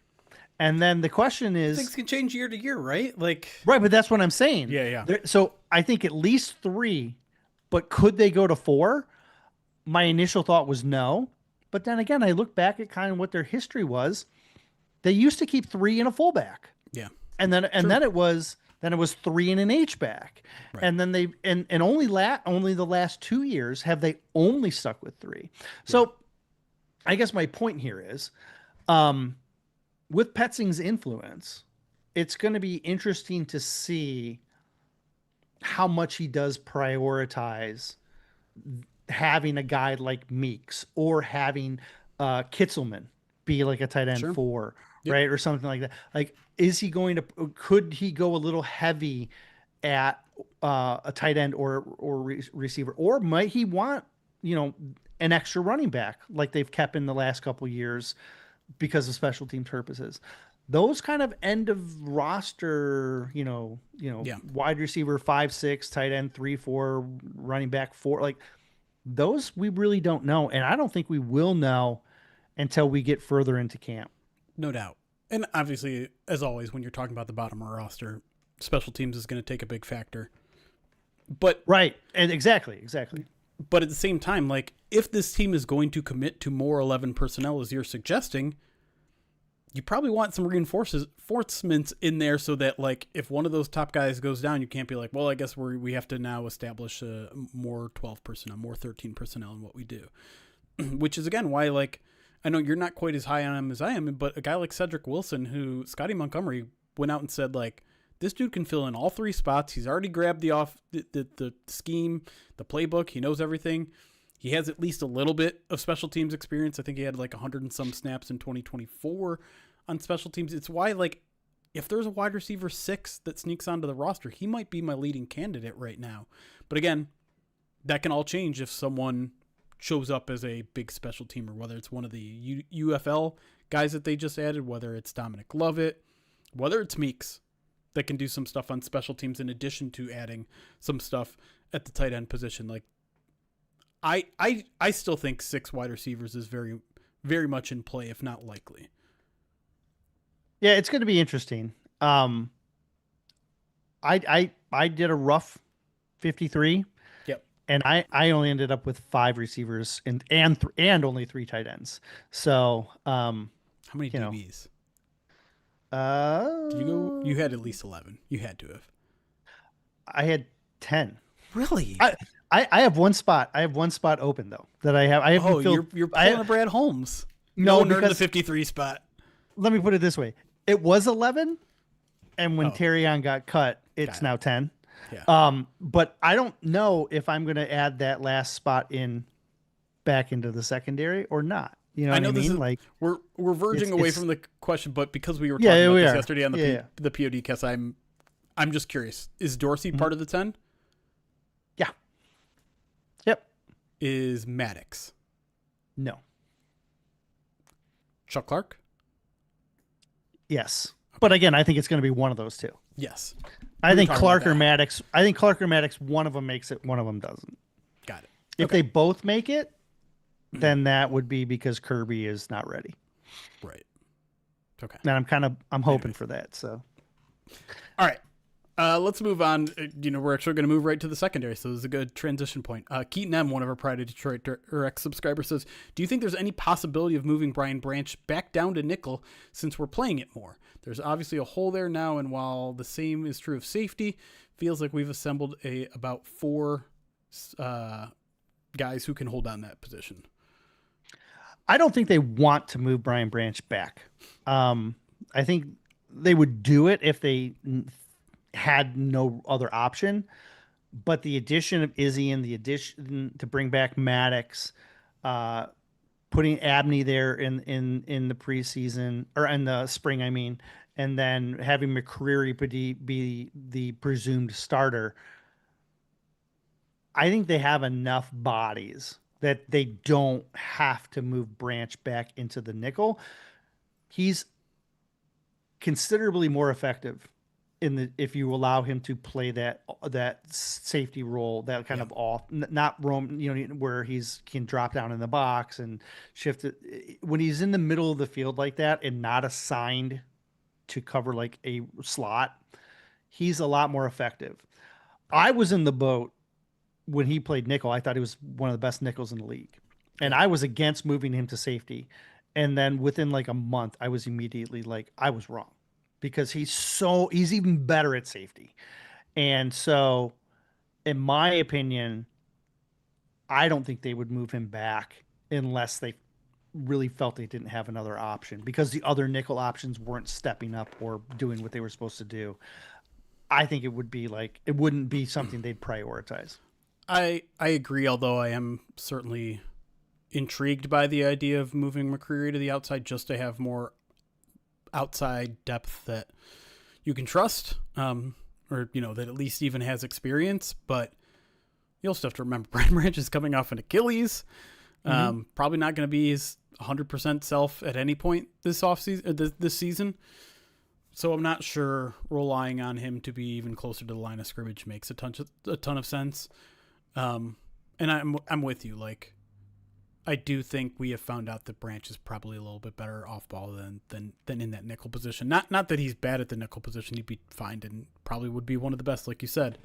Um, but His best assets are his intelligence and his instincts, and those right, are highlighted at safety. yes, exactly. Um, and plus, like, because safety is such an important role in this defense, not that corner isn't or nickel isn't, but because it's so important, I think you want your best players there. Yes, you have capable bodies there, you have good depth there, but this line's defense is going to be at its best when Kirby and Branch are healthy, if they get healthy, because those are premier players in this defense, a premier position. To move them out of that premier position, I think then you're now relying on lesser players to play a premium position that you shouldn't be, essentially. All right, last question here comes our good friend between the numbers, Anthony. Shifting away from headlining secondary problems, do you agree with this statement? The combination of Ali McNeil and Tyleik Williams performing well is the foundation that sets the table for the entire 2026 defensive philosophy. For example, more nickel. Makes a little bit of an argument here. Answering one of my questions, Dan Campbell talks about stems, stunts, angles, pre-snap motion from the defensive line to change post-snap assignments, create confusion. Talks about Brad and Dan hinting when drafting Tyleik, noting shifting Aleem and Tyleik together. Both can play A, B gap, 1 0 to 3 tech, and then also says that Shep has studied some of the top defenses this offseason. Seattle has a lot of these moving part defensive line where you have a heavy rotation and you have guys shifting pre-motion to create confusion for the offensive line. So do you agree, given all those things in your own kind of analysis of the situation, that Aleem and Tyleik are kind of the foundations of how this defense will look different and ideally better in 2026? Yeah, I mean they're the catalyst to the defensive success, in my opinion. That middle of the line, they may end up living or dying by that production. If Aleem doesn't return to health, full health that he pre-injured, where he was pre-injury, and Tyleik doesn't take that next step, it's gonna be hard. It's gonna be hard to do the things that they want to do. But if both of them take their next steps and what we're projecting, yeah, they can be a problem because they're both big. They both can play multiple spots. It's almost like of how we think of Branch and Kirby in the secondary, where they both play this kind of split zone. They both work together. Kirby's going to be better when he can go single high and you can drop Branch down, but they can flip those roles as well if they need to, depending on how the offensive shifts. So it's the same kind of idea. Both Tyleik and Aleem are both very experienced at the 3, but both can play the nose. So if you want to shift your front from over to one side, like or an under, from an under to an over, you can shift those two interior guys from an A gap to a B gap, and you can do it with either of them. So you can kind of move that defensive line in different spots. So when you have them both on the field and you don't have that like traditional nose on the field like you did with Reader, it gives you the ability to shift that front ahead of time to cause potential disruption in the blocking assignments. And when you cause potential disruptions with shifts or them just, altering their roles, it's going to force attention to be put inside more, which then means you're now leaving Aiden in one-on-ones, which means now maybe you have to then keep in a tight end to try and chip Aiden, which then or a back, and now that eliminates your ability to release 5 cleanly into their routes.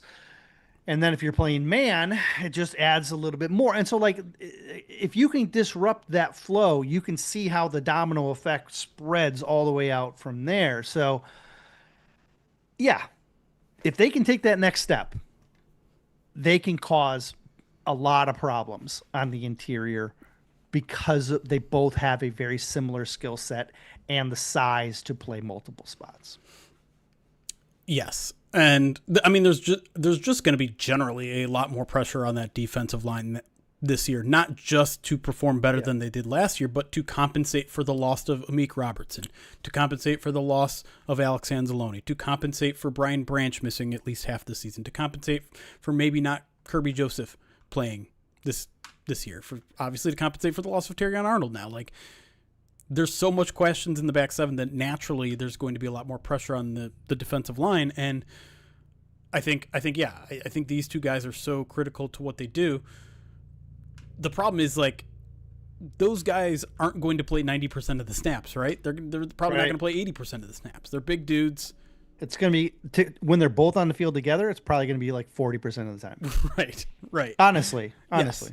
And so there are other guys that are going to be key to this as well. And I just wrote about one on the website, and I think Levi Onwuzurike is, like, sneaky critical to this team this year. He was last year. Like, when we got that news on the first day of training camp, it was a gut punch. I remember exactly where it was. I remember the exact feeling. Like, you have to remember, at that time, Levi Onwuzurike was a Lee McNeil. Like, that was his role. He was going to be the 3 tech for this team that could provide some pass rush. Obviously, he was going to play some big end as well, but, like, that was their backup plan to Aleem, and now they didn't have one. And so then you're forced to play Roy Lopez probably more than you want, and a little bit out of position. Like, he's not always playing nose.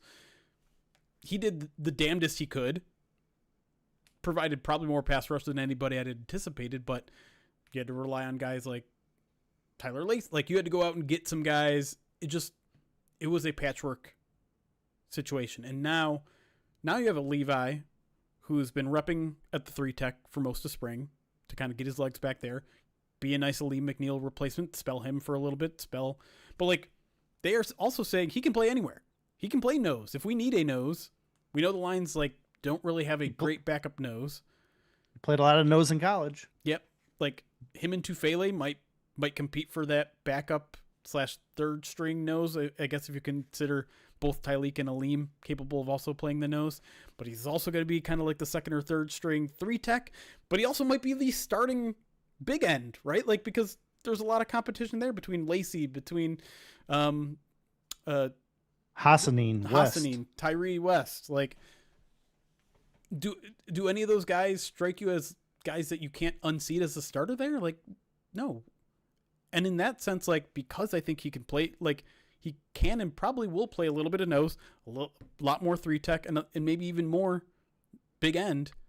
I think he's going to have a snap count, assuming, like, this is all assuming he's fine, assuming he returns to at least some sort of his 2024 level. Like, I could see him getting around as many snaps as someone like Tyleek Williams. Yeah, I think he's going to be DT3. And when you're talking about the Tyleek and Aleem playing together about 40% of the time, Tyleek is still going to be on the field another 20 by himself with someone, and Aleem's going to be on the field another 20% by himself as well. And Levi could be that guy that, you know, spends time with both of them. Yep. And so you could end up having, you know, all, you know, it's not going to be clean fits like that, but, you know, Levi's could get as, you know, 40-50% of the snaps if he's healthy because of his range to play multiple positions and where we are projecting him to be on the depth chart. Like, he may be the first priority to back up both guys. Yeah. Yep.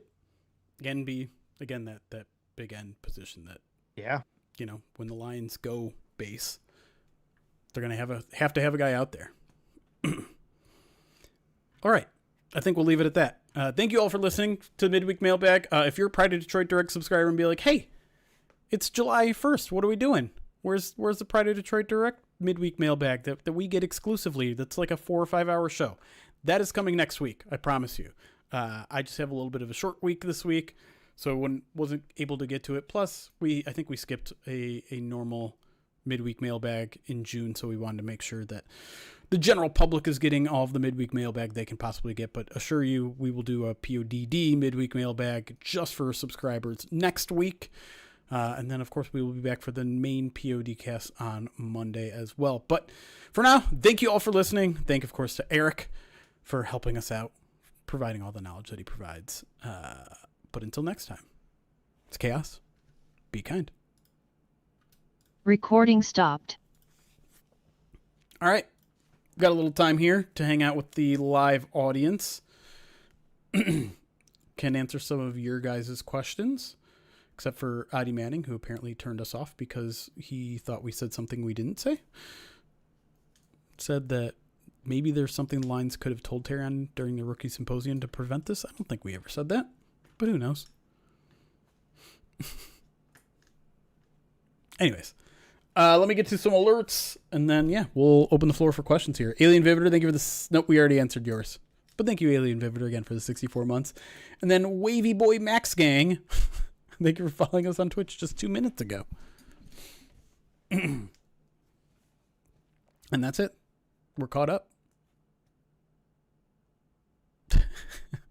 Exactly, JC. That is what we were trying to say.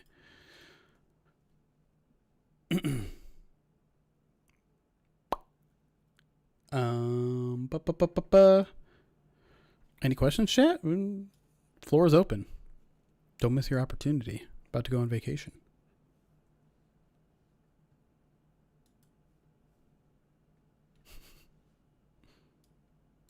What are you looking at over there? Oh, I was just getting caught up. Oh. Is the turkey still around? Great question. He came back. He went that way.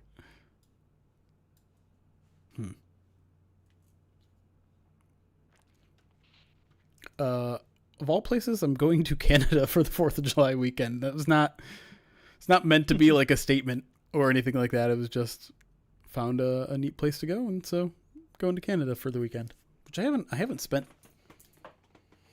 a lot of time in Canada in a while. Maybe, I don't know. It's been a long time. I can't even think of the last time I spent an overnight in Canada. I went to Niagara Falls. I went to the Canada side of Niagara Falls not too long ago. But you just like drove through, right? No. We went to, so it was my kids' spring break, which is the week after the Canadian system had their spring school system had their spring break. So all their kids were back in school, and then our kids weren't. And so we went to like a water park on the Canada side of the waterfall. And how do I blank that? Niagara Falls? Yeah, Niagara Falls. I almost said the Grand Canyon for some reason. But yeah, we went there, and so like the kids' water park only had like, it was a lower population of people, and we were there for like I think 3 days. Nice. Okay. Yeah. A couple years back. Do you remember when the okay, this is a weird story. Great. But do you remember a couple years ago when that freighter hit the bridge in Baltimore? Oh yeah. Yeah. Okay. It was that weekend that we were there, I believe, and we were coming back and crossing back into Michigan, and we were on the bridge, and there was a freighter coming towards us, and we were stuck because customs was like taking long. And I remember for like 45 minutes, I'm watching this freighter just slowly come towards this bridge right just after the out. incident. I was a little panicky. Oh, but my kids, they just laughed. Oh, silly daddy. I will not forget my passport. It has already been pulled out. I did a little bit of cleaning. I was cleaning. I just like have this bin that's just like the stuff that I know I probably need to keep, but don't need to see. And birth certificate. Birth certificate is in there for sure. Car titles, things like that. I found out I am keeping tax records going back to 2002 for some reason. Might be a little long. 24. I don't think we need to keep it for 24 years. I think what is it, 7? Something like Something that. like that. I think it's 7 that they. Don't forget to make your bed. Oh, you mean like that? You mean like that? That is up there, by the way. Don't forget to dust your computer. There was another part. Oh, I was also looking for old checks, and it turns out, because I thought I was out, it turns out I have like 5 different checkbooks still in circulation that I only use. Like, the only reason everyone uses checks these days is for rent, right? I have not written a check. Well, yeah, you're a homeowner. At least a decade? Probably longer? I don't even think I have. Yeah, like. I'm curious if anyone under like the age of 30 writes checks. No. Can you pay rent without a check now? I mean, I know you can with like a credit card, but like, they charge you a transaction fee. Here's the fun. Yeah, that's where it gets tricky now, because like all the utility companies and stuff like that are starting to charge you if you use a debit. But all you have to do is take your online account and then get access, the bank and routing numbers, which act as a de facto check. Sure. And then I never have to write a check, and I can just use that and avoid the transaction fees, and it still works for online. Like, well, some will still charge you a transaction fee for that. For the bank. Yeah, no. The bank, yeah. Right, but that's what you don't. So you don't use your debit though. You go to if you go and you get your bank number, your routing number, your bank number, your routing number, and then you put those in, and that works as a online check, and then you avoid the transaction fees that way. And what's your checking number? It's 0. Oh, routing.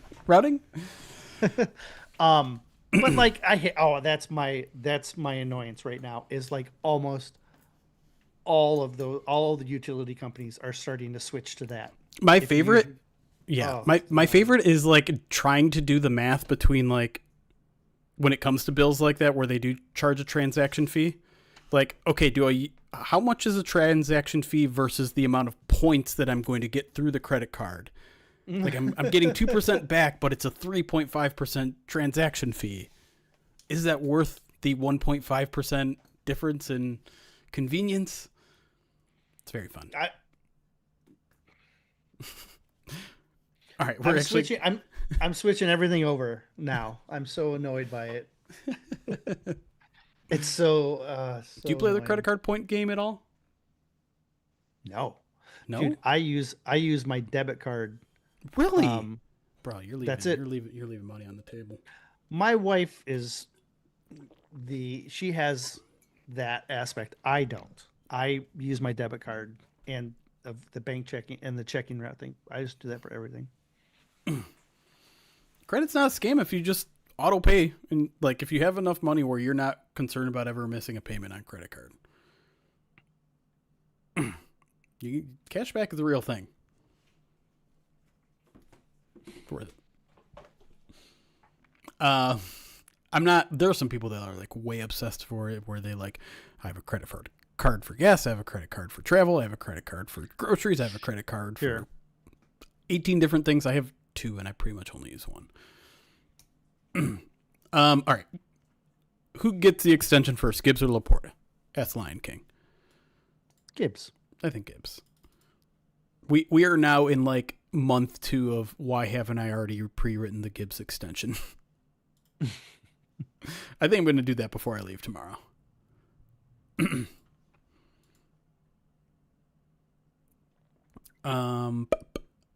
Do you see Dan Campbell making a statement regarding TA prior to training camp? No. Mm-mm. It'll be one of the first questions he's asked, I'm sure, on day 1 of training camp, and he'll get like 5 questions. He'll probably hit about 5. And he'll give the same answer to all 5.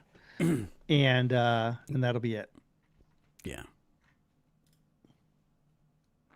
How about a scenario where Jared Goff throws for 5,000 yards, Gibbs gets 1,450 rushing yards, and the Lions are the second coming of the greatest show on turf? Build out the yardage per player. Great.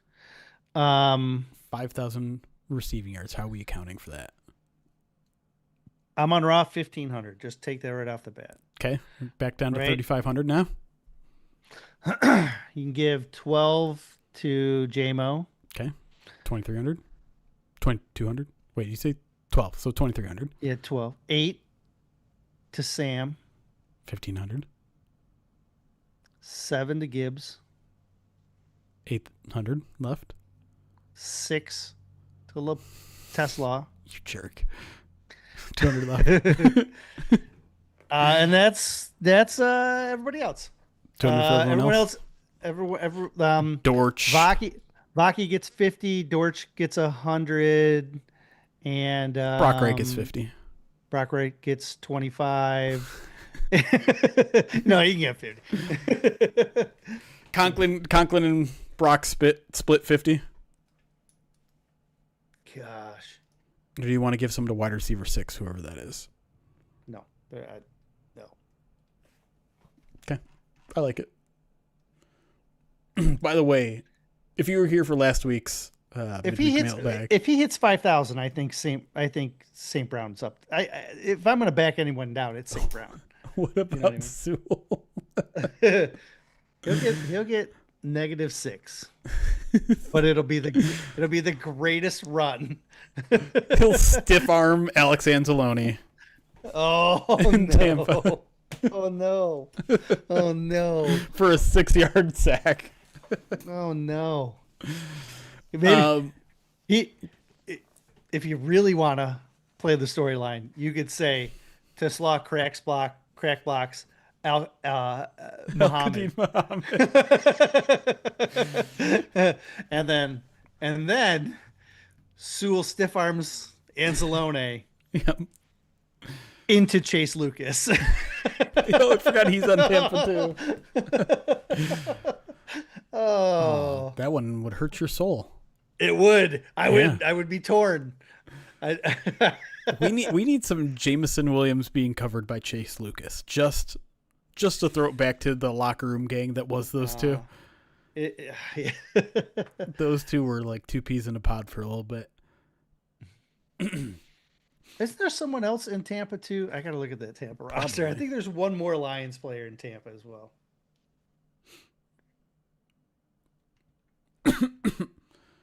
There was another question that I wanted to get to. You've been watching the World Cup, I bet, huh? Yeah, when I can. Yeah. I stayed up last night watching Mexico, even though Mexico scored twice early, Yeah. and then I was like, I saw both of them. I was like, I should go to bed That's exactly what I did. I saw because I'm like, goals. I'm this like, game "Ah, is, yeah. I mean, this game's over. France Like, was they're really fun to watch. They're really Oh, yeah, good. yeah. They're so They're gonna win. good. they're gonna win. You think so? There's no doubt. Yeah, because even their bench players are like high end players as well. France, yeah. If France loses, I'll be stunned. They're better than everybody. I watched Germany lose in penalties. I watched who else was it? Someone else lost on penalties that I wasn't expecting. Oh, was it Norway or one of who else lost on penalties? I don't know. I'll look it up real fast. Is But I've Paraguay watched- the team that beat Germany? Paraguay beat someone in. Yes. England's down right now. Spoilers Oh my gosh. to the Congo. Yeah. Yeah, I thought that France-Sweden game would be better. It wasn't. No, Norway won. The Netherlands are the ones that lost in the penalties. That's what it was. I was expecting them to take care of Morocco. Yeah, Paraguay won on penalties. Canada won in extra time. Brazil won in extra time. Yeah, those are some crazy finishes. Right?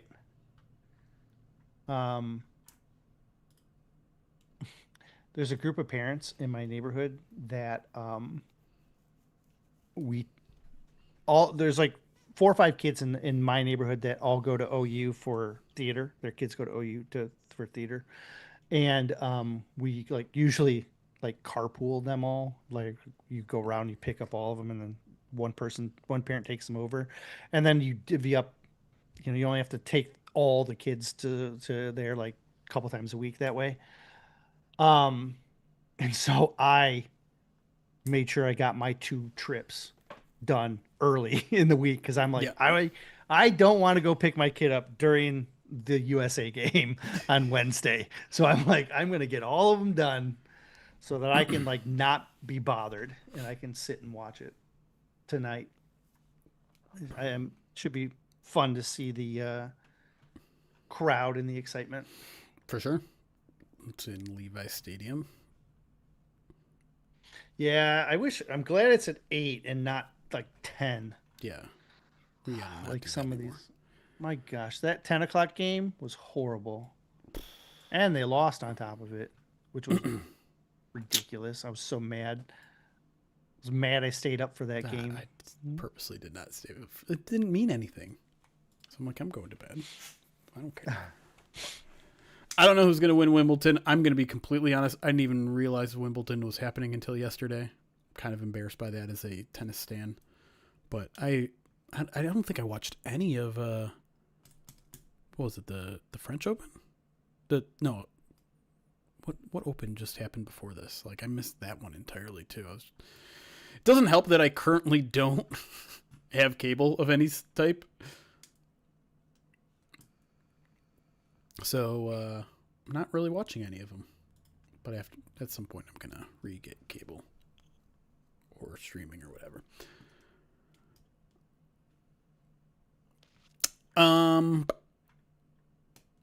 Raw Biz on YouTube asks, what do you think is more viable for our defense? Invert cover 2 or match cover 3?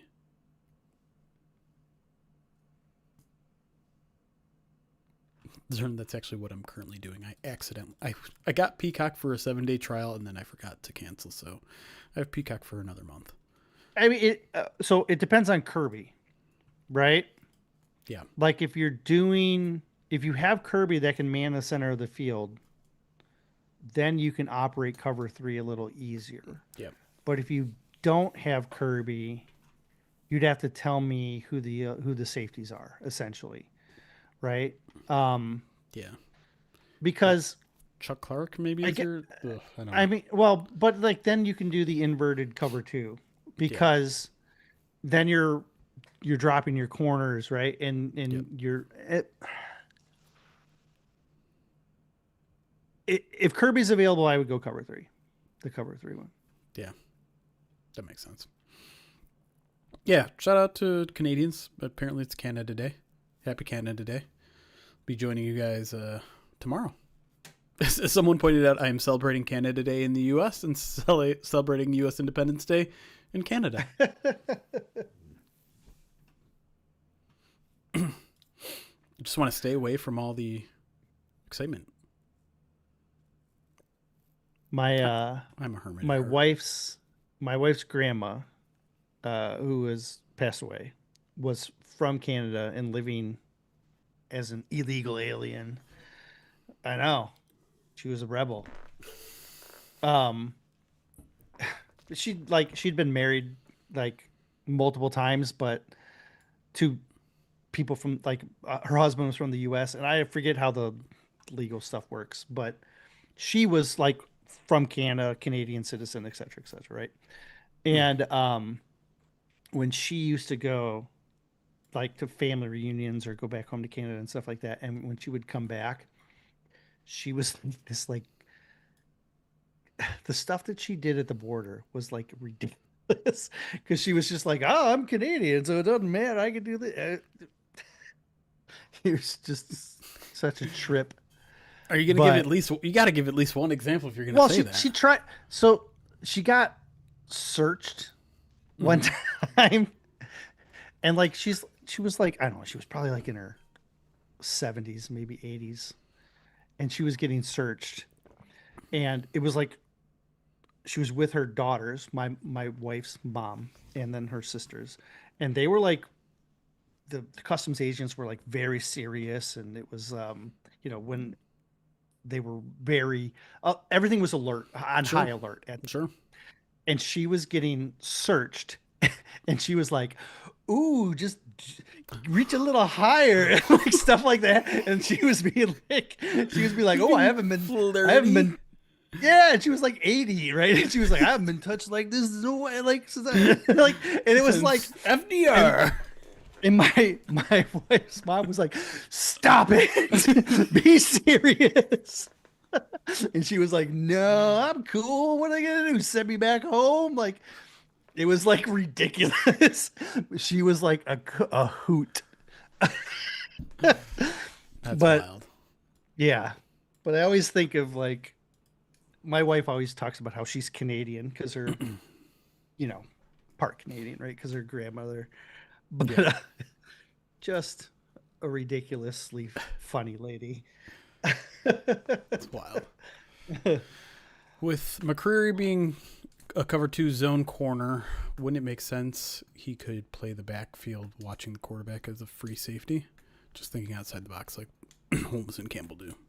Oh, say that one more time. I want to Says understand with McCreary being a cover two zone corner, wouldn't it make sense he could play the backfield watching the quarterback as a free safety? I don't think they would use. Wait, McCreary? Like, does he have a safety experience? I I'm. don't know. I don't recall him having safety experience. Like Izian. Izian's from. He has experience as like a cover two safety in Tampa, Right. and he has experience working out of the slot as well. Is that who we're talking? Are we talking about Izian? Or are we talking about? He said McCreary. Okay, They said I just want to McCreary. make sure. I don't recall McCreary had playing safety, and that's maybe my ignorance. I'm not sure.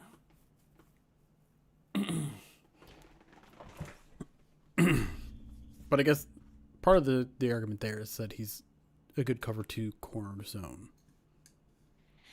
Corner. Sorry. Well, if you're playing Cover him in two the slot, zone then you're corner. not gonna. I don't know. The reason I okay, so I like McCreary coming out when he was at Auburn, right? Wasn't he? If I'm That not sounds right. mistaken. And he was a guy that when yeah Auburn, the system they ran at the time he was coming out was more man heavy, and he was a guy that I looked at in that draft class as a guy that I thought fit the system.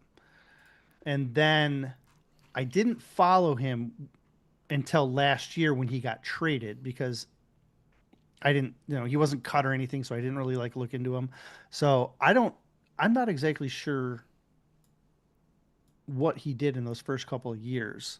But then last year he played inside and out Yep. with like the Rams and stuff, but I don't recall him playing safety. And I think he's more of a I think he fits what the Lions do. Like he can be a man cover slot or he can be an outside guy with some flexibility between the schemes, but I don't know. I don't think McCreary is a guy that is in the mix at safety unless I miss something.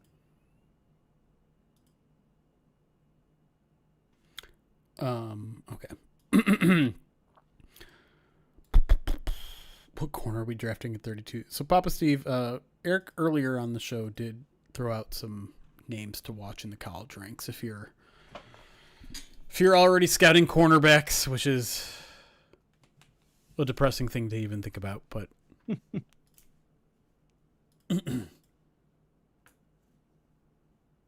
Yeah, Leonard Moore from Notre Dame, Kelly Jones from Mississippi State, Ellis Robinson from Georgia, Zabian Brown from Alabama, Jair Hill from Michigan, um, AJ Harris from Indiana. Indiana has a couple of guys to keep an eye on. So Indiana, Notre Dame, those are those are guys that I think are going to be on people's radars. Miami had a guy who didn't come out last year. Let me look him up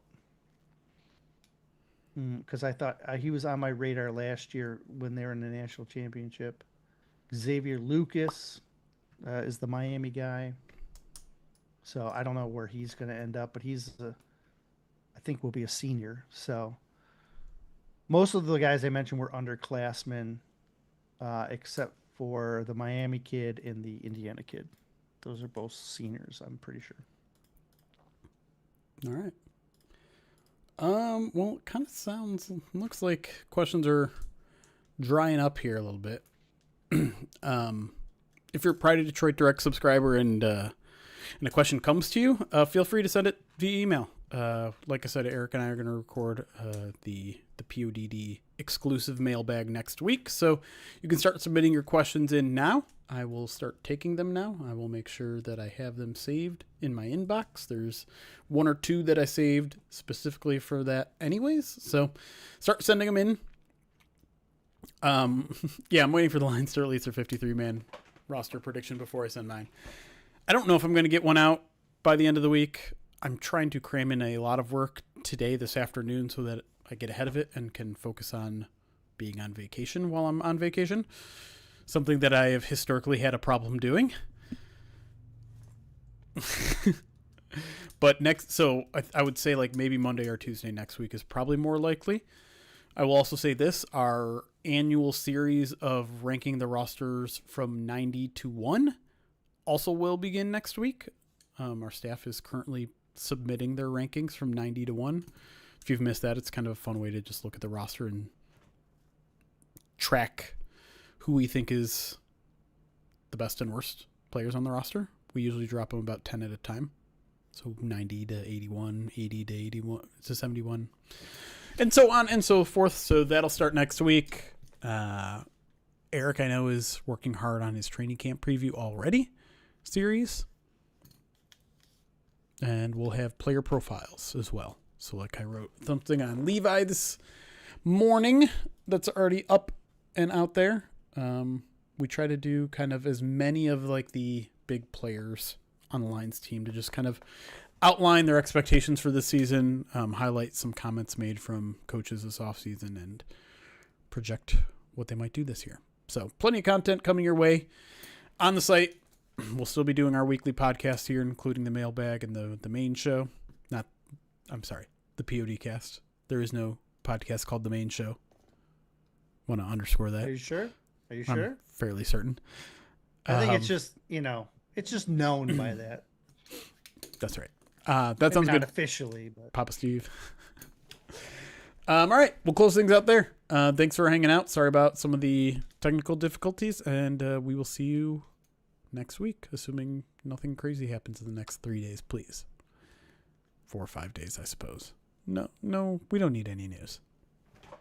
Right? incoming Jahmyr Gibbs contract.